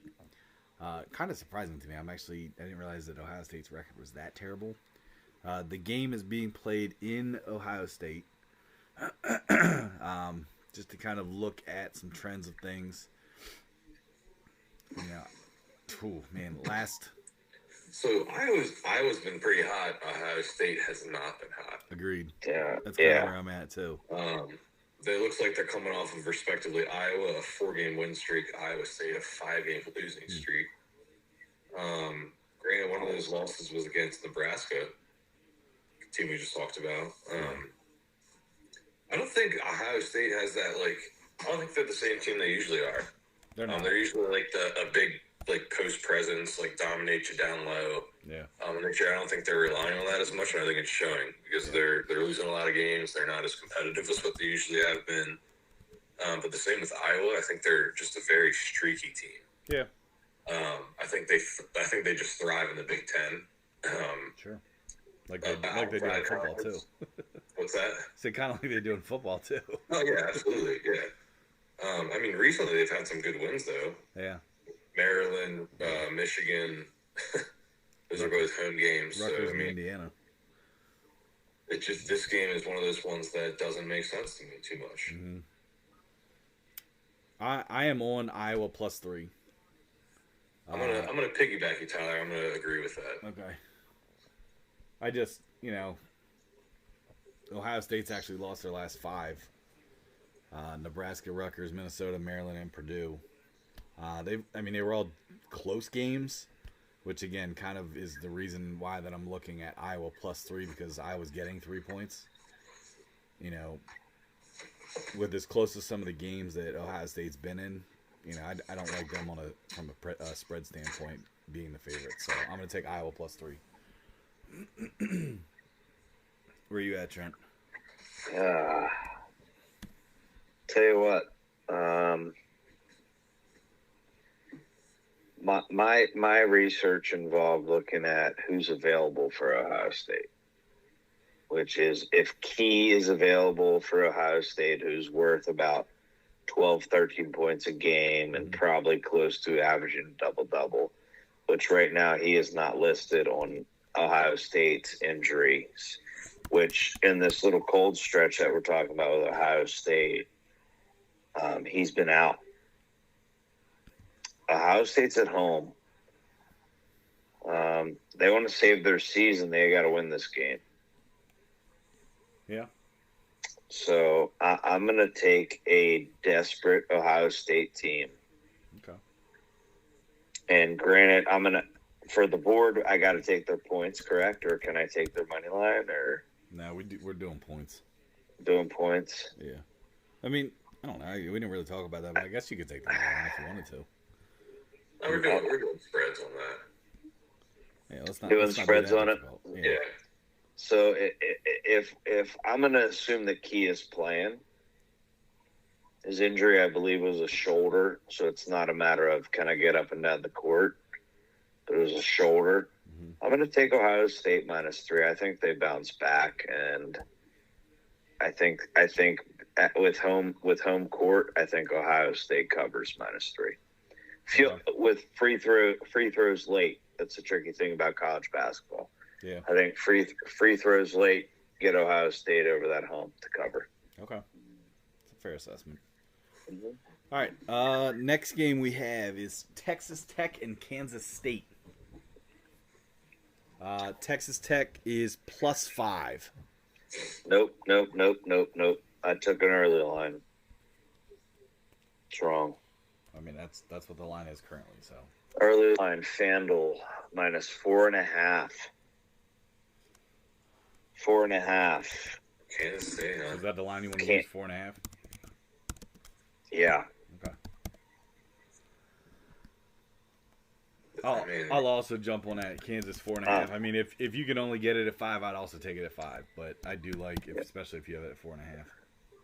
Hold on, real quick. I hate to interrupt our show right now, but Boise State just had a 3 with a little bit of 3. Tie it up with 1 second left. Oh, good. So overtime. That's where dogs go to die, boys. So Boise State, you're buried. No way. Anyway, so I'm going to go Kansas State. I think they're undervalued still, not respected yet. Transfer from Florida is carrying them right now. Only concern would be is coming off of a very, very high of a win versus their in-state rival, Kansas. Mm-hmm. But it's also a home game. Kansas State is for real. They're old. They're an old team. It's the interesting trend in basketball where it used to be get the top recruit, get the top freshman. Still is a thing for some schools, but what's also the better trend is get old. Yeah. And find these transfers in the transfer portal that are willing to stay.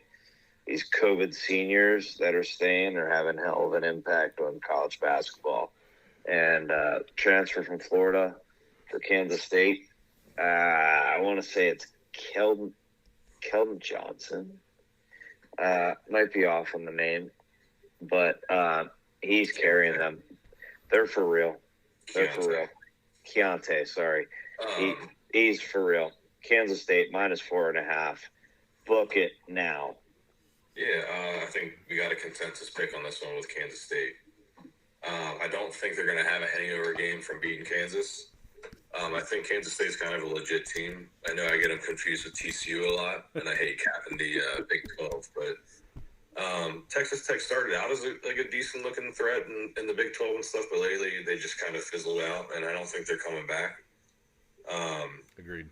Yeah, I don't know. I just think Kansas State kind of keeps it going here, and 4.5 is a great number to have against. Good point. Yeah. Good point. Texas Tech is not Texas Tech of last year. No, not at all. And, they've been so streaky too. Like they have shown signs, but then all of a sudden, then they show signs where it's just awful. Yep, and like to reiterate Trent's point is the experience of like older players, the seniors, the juniors that have been there before, have been in tough games, divisional, like traveled to different arenas and everything. I think that's a very underrated aspect of college basketball in these last couple of years. Sure. I think the one and done mentality of, hey, we got to spend a year, get our names big, and go to the NBA. I think that's done with college. Not done. I think it's not as important with college basketball. Sure. Well, especially with NIL. Oh yeah, exactly. People can make close to a similar amount of money as you can in a rookie contract. Probably gonna make more money. Exactly. Yeah. Yeah. And G League money. That's important too now. Yeah. I think they got to do something a little different with the G League to make that more of a draw for players out of high school. Because right now, I think college is still the way to go.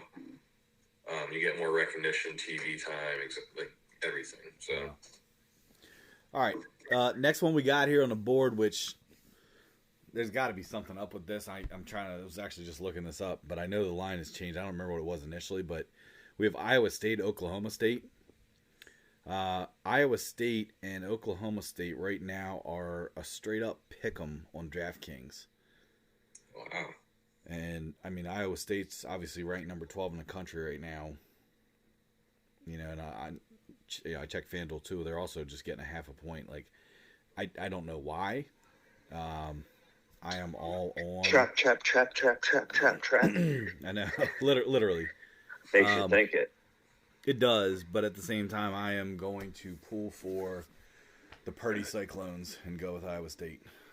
Of course. I told Trent, I said, dude, I'm all on this.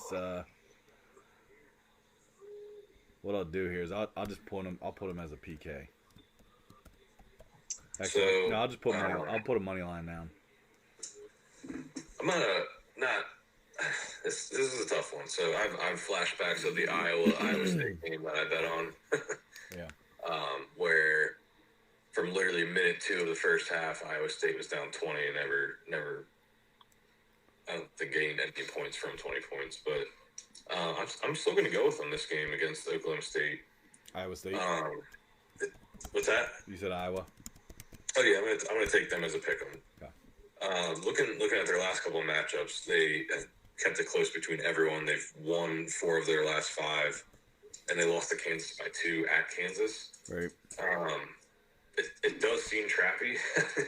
That makes me kind of like hesitate, but Yeah. I'm gonna go with my gut. Iowa State. I think they just are too defensive, too quick, cause a lot of turnovers. Mm-hmm. Oklahoma State takes a little bit to get going. So Good point. Who you got, Trent? Agreed. I'm on board with you guys. I mean, when you sit there and look at Iowa State's defensively, they're ranked 5th in the nation by giving up 89. I'm sorry. Yeah. They're giving up less than, hold on, I have average points against Iowa State is under 60, right? Under 60 points.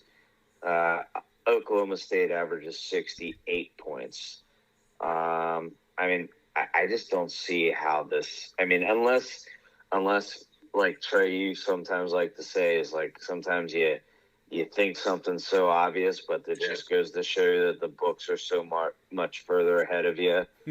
I mean, this would suck. This almost looks like stealing money. Yeah. In my opinion, because I mean, even the offensive rating, they're way ahead.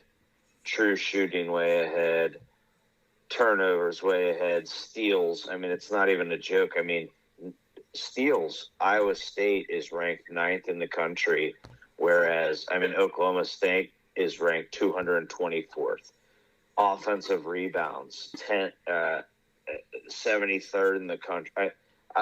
Iowa State money line, pick them minus 110. I mean, how is this way? Last time I bet on Iowa State, I think it was plus 5.5 against Iowa. I brought it up earlier. It seemed like stealing money. Like it just didn't make sense to me. Yeah. Iowa State lost by 30 points. So the last time I bet against this obvious stealing money line on Iowa State, or for that, I got embarrassed. So I'm hoping this isn't the same scenario, but I'm still going with them. I'm sticking true to it. I mean, you can't be that wrong twice in a row, right? Like, you know Lightning doesn't strike twice in the same spot. Exactly, Tyler. Exactly. guys, oh gosh, you're making me nervous because in the sports gambling world, yes, you can be. Lightning does strike twice. No. Yeah. God damn it. Although we've been getting lucky with the lightning strikes lately. Oh, Trey, you better knock on goddamn. No. You son of a bitch. I'm confident in our picks. I think we're just on the right side. All right. Okay. Hey, next game we're looking at here. We got UCLA and Arizona. This game is taking place in Arizona. UCLA is getting plus a half a point. So another pick 'em, essentially. So what goddamn Arizona team is going to show the hell up? It's a great question. It's going to beat UCLA. What's that? Like, what the hell? I mean, I'm just gonna go straight at it. I'm going Arizona. I'm going Arizona. It's in Arizona. Yeah, that's where I'm going. Period. I'm sorry, Tyler. What's the spread again? It's I'm a sorry. pick 'em. It's a pick 'em. Yeah, it's a 0.5. Wow. Tyler, what's your? Give me a little bit more on like how are you so confident in Arizona? I mean, UCLA is a monster right now. I don't know. It's more or less the home team. I mean, yeah, UCLA has won their last 5, 6. Okay. They're 8-0 in conference. I don't know. I think UCLA's due, and I don't know. I just feel like Arizona's going to smack them around just a hair. So I'm going to go ahead and say this is a great pick'em line. Yeah. Yeah. It's to me it is a toss up. It's really who just comes out and plays better that day. I mean, if you're trying to predict, I think it's really, really hard to predict the winner in this game. Yeah. I understand why. What was it? A half a point spread? Is that what it was? Is that what Tyler's? I'm not sure. I think it's a pick. It's straight up pick. Okay. All right. Well, either way, on ESPN they have it as -2 Arizona. I know it's not the sports book, but and I'm assuming just because they're the home team, which makes sense. I think that does play a factor, but to me, seeing Arizona lose to Oregon pretty handedly recently, seeing them lose to Washington State at home pretty recently in this past month, it doesn't make me confident in Arizona. I think UCLA has been unbelievably hot. They lost 2 games in a row to 2 tough teams. Illinois back in I think it was back in November, played their asses off when they lost to Illinois. Followed up, played Baylor, another tough team at Baylor, and lost that game. So I'm gonna go UCLA pick 'em. I know it's a home game, but just with the inconsistency of Arizona and the dominance of UCLA lately, I'm gonna go with the Bruins. Okay. What do you got, Trent? Yeah, I hate it, but I'm going to UCLA. I'm going to UCLA for the pick'em. I look at a couple things. Is Arizona's not? They're a good team. They're gonna be a tough out when it comes to March. Mm-hmm. But the loss to Washington State at home, and then the barely to win against Washington the game before that at home, to me makes it seem like they're more vulnerable than we think. And I think the difference is when I look at the overall breakdown for UCLA is they're pretty good offensively. Mm-hmm. But when you sit there and look at that defense, the fact that you're averaging now, it's very close. It's 59.9 points a game. Mm-hmm. Like that to me is a difference maker. Is you can score and you can play very, very good defense. Mm-hmm. Whereas Arizona can score, let's be real. Yeah. But when it comes to their defense, they're not on the same. They're giving up at about 73 points per game. So I think, I'm going UCLA money line. I think UCLA is a very tough team. I think there's a very specific type of team that beats UCLA all the time. It's a very strong post presence that slows the game down and they score consistent, easy baskets, or it's very long, lanky shooting teams that can slash and shoot the ball. But I don't think Arizona necessarily has that formula to beat UCLA, so I'm pretty confident in that pick. I'm with you. What we got next? All right. Next on Florida the line, State. we have Florida State and Pitt.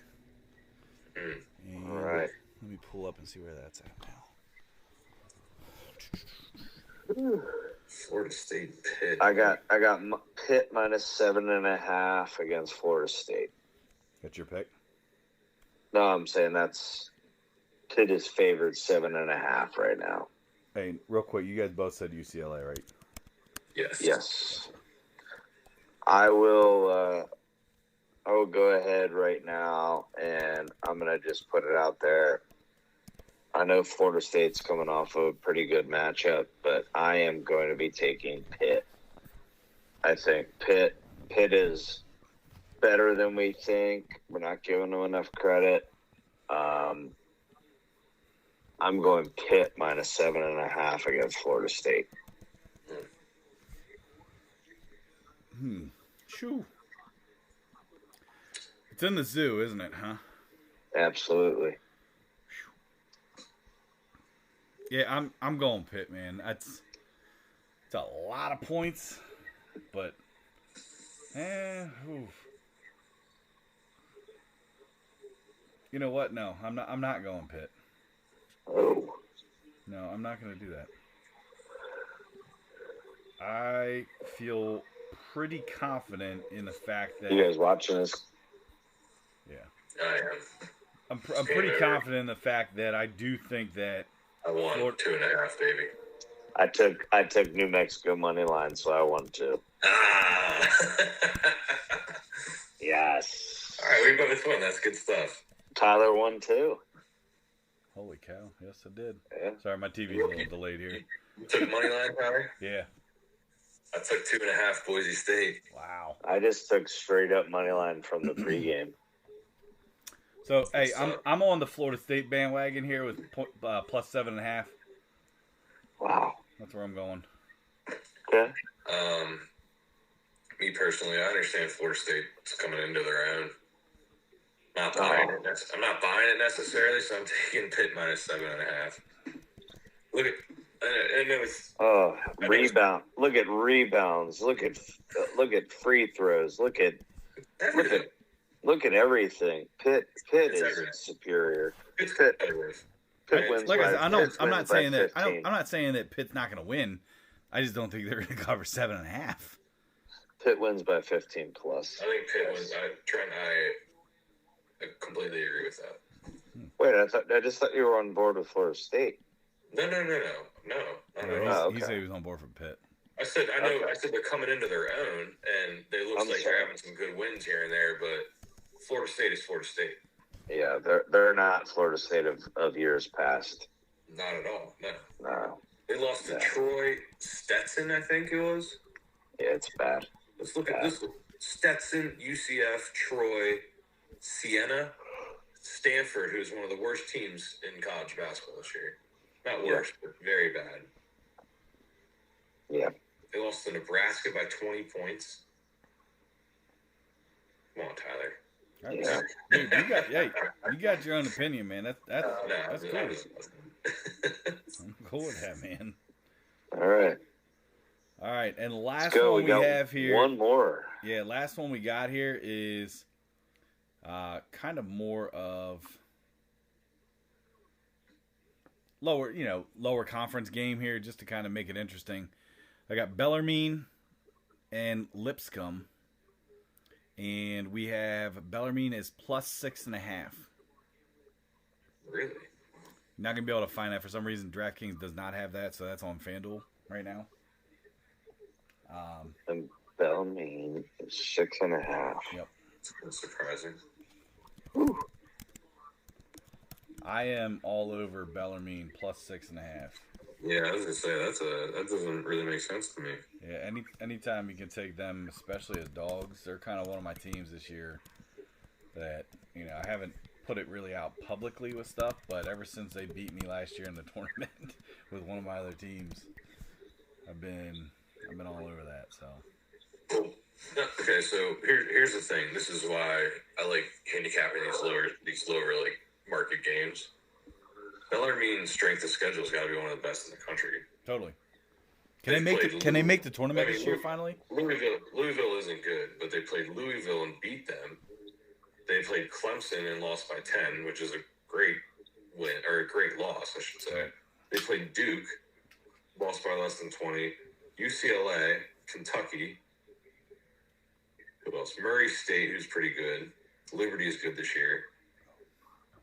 Then they got in their conference play, so it's like they're 9-11. Lipscomb's 12-8, but I honestly think Bellarmine Yeah, I mean, look at the teams they're playing. Of course, they're going to be, have the record that they have. It's like I'm taking them plus 6.5 with you.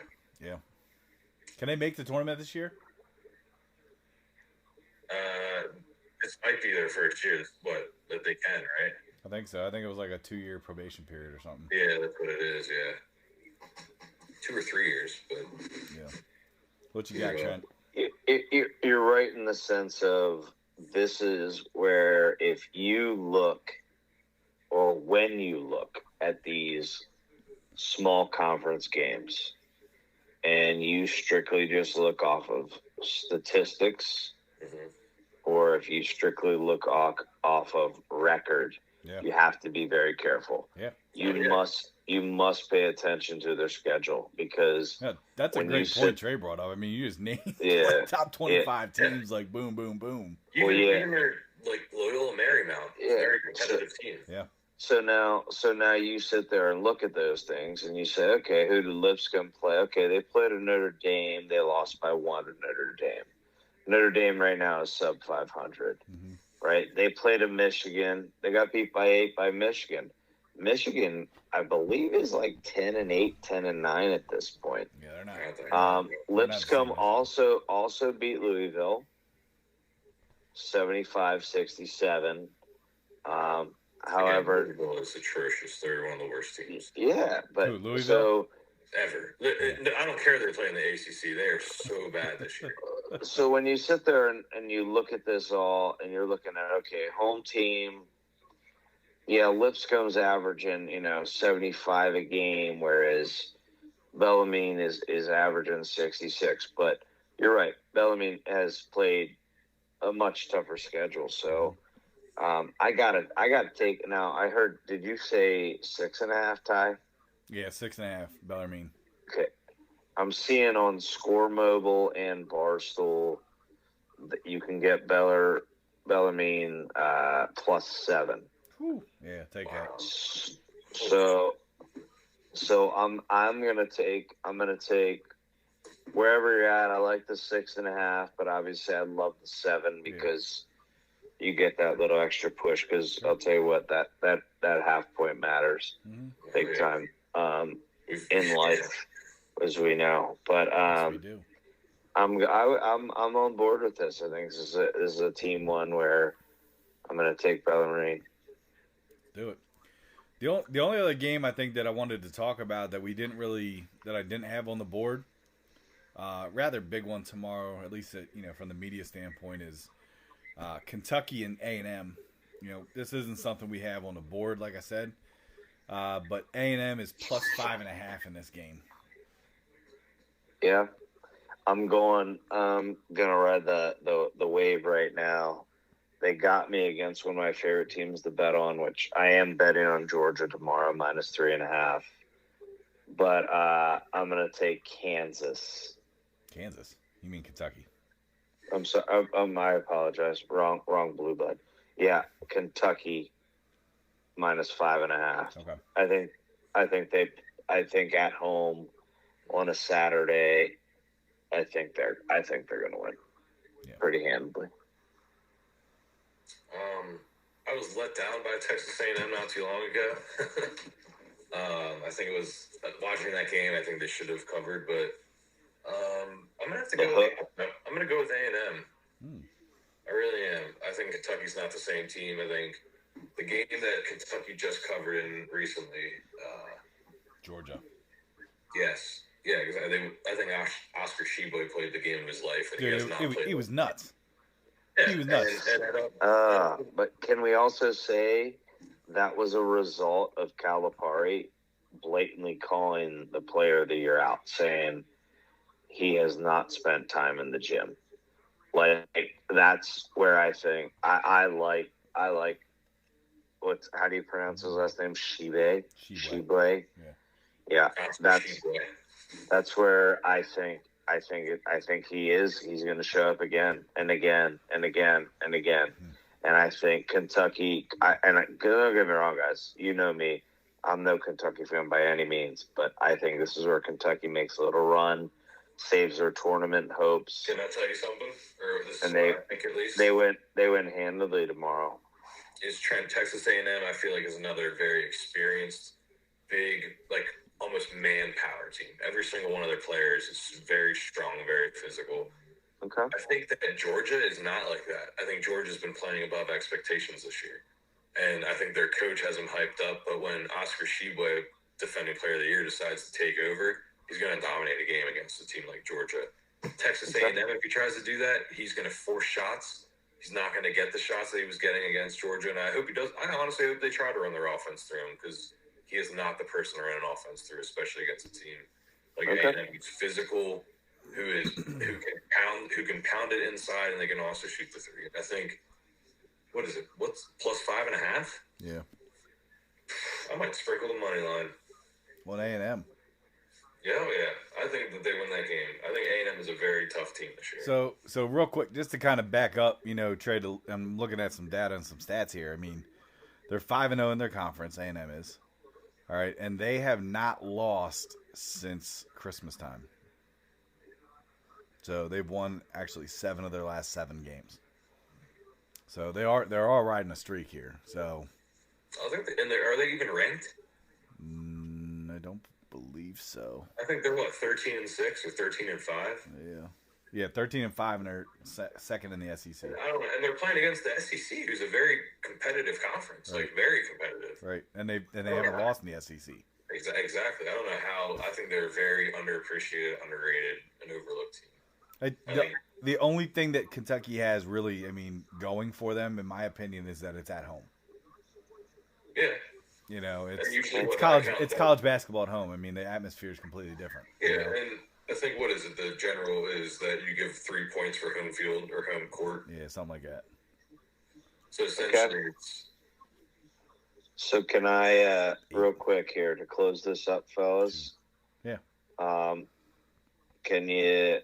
We cap a lot of big games, and I know we would also love to put our small board picks, because that's probably where a lot of times on those tough days of the week, like even like a Friday tonight, like it's a tough board. It was, yeah. I would like to put a couple picks out that I'm on board with. Yeah, go ahead. For tomorrow. I won't consider this group a small market anymore, because I think they're top 25, but I have Charleston over Northeastern -8.5. Sure. And then I also have Florida Atlantic tomorrow, which, Trey, I think you are representing tonight with the shirt. There they are. There it is. Florida Atlantic is favored at this point by only -5.5. Wow. And I like that. So I like them -5.5 tomorrow as well. I'm trying to get that matchup for you. I just lost it. But I just placed that bet. So I am on board with Florida Atlantic and Charleston tomorrow with their points currently. You got any small games you're on, Trey? I'm looking right now. It's tough. I honestly haven't gotten to look enough, but one that kind of sticks out right now is Hawaii +3 against UC Riverside. Sure. Hawaii's been a very tough team. I know they're playing away, but that's one. I think honestly, Washington +7.5. That's one of our better, more profitable teams that we bet on. But and no joke, man. On the Washington games, whether it be college football or college basketball, I'm all on Washington, man. Hey, I apologize. It's Florida Atlantic versus UTEP. Sorry. Gotcha. Okay. UTEP's a tough team, but they're tough. But I think Florida Atlantic has much better offensive team. Another smaller game, I like Seattle -2 tomorrow. That's at home against Southern Utah. Southern Utah is it's a tough team, but Seattle's been playing out of their mind lately, especially at home. Wow. Sam Houston -15. That is hefty. Who are they playing? UT Rio Grande. Okay. I don't think it's grande. It's grand. UT Rio Grande. Now it's large grande. Very large Rio. There's a large grande going on. I'm not. This ESPN doesn't list the spread. I don't know if you guys have it, but Northwestern State. Okay. You guys see that anywhere? I don't. It's at 5 o'clock. Okay. That's gonna be the last one I finish out with. Okay. Let me see if they have a. They don't have a line. Nope, no line on that yet. Okay. But I think that's Northwestern State. Depending on if it's below 6 points, take it. Wow. Favorite. Small game I'm looking at tomorrow is Utah Tech. All right, formerly Dixie State. They are -2.5 tomorrow. I don't like -2.5. I'm taking them money line -140 against New Mexico State at home. That's really the only one I'm looking at. Normally, I'd take a peek at Cleveland State, that being one of my small schools that I like to bet on. Don't like them right now. They just have not consistently scored, and honestly, it really goes back to their coach. I mean, their coach going to Missouri now, they're a completely different team, and I can't figure them out like I used to be able to.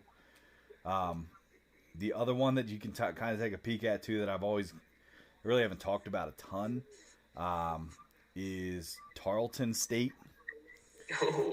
They are +6 against California Baptist tomorrow. They're the away team, but at the same time, I don't know, Tarleton State's been pretty decent at covering this year, so that's where I'm at. All right, one more thing. Sorry, No, you're good. not to keep adding on, because I just saw another game that I'm not going to bet on, but it's going to be great, is North Texas and UAB. UAB is a 4-point favorite at home. Okay. But a bet that I would, another one is Middle Tennessee State. And Wait, were you on UAB or were you on North Texas there? I'm sorry. What'd you say? No, I'm just saying that's going to be a great game.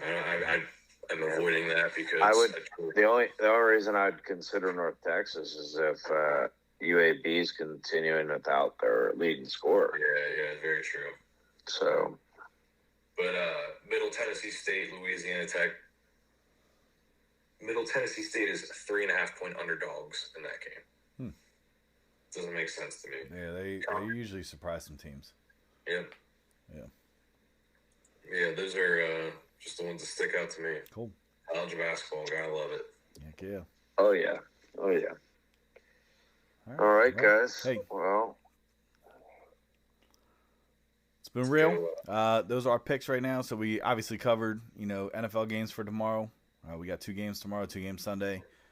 We covered at least 10 games that we're actually going to tweet out on our board. If you don't follow us, it's at Bearded Baker Bet. There is no S right now, just because that's too many characters on Twitter. So at Bearded Baker Bet is what you can follow us at. Shout us out. Let us know what you think. We're always looking for input. We're also looking for guests if anybody ever wants to join us on the podcast and stuff. So, let us know. Reach out to us. But hopefully you guys enjoy. Like I said, this is our first podcast we're trying out. Bearded Baker Banter is going to be the name of the podcast. Eventually what we'll be doing is we'll be getting some merchandise and stuff out there as well. So thanks for joining us. Appreciate you. Yep. See you guys. See ya.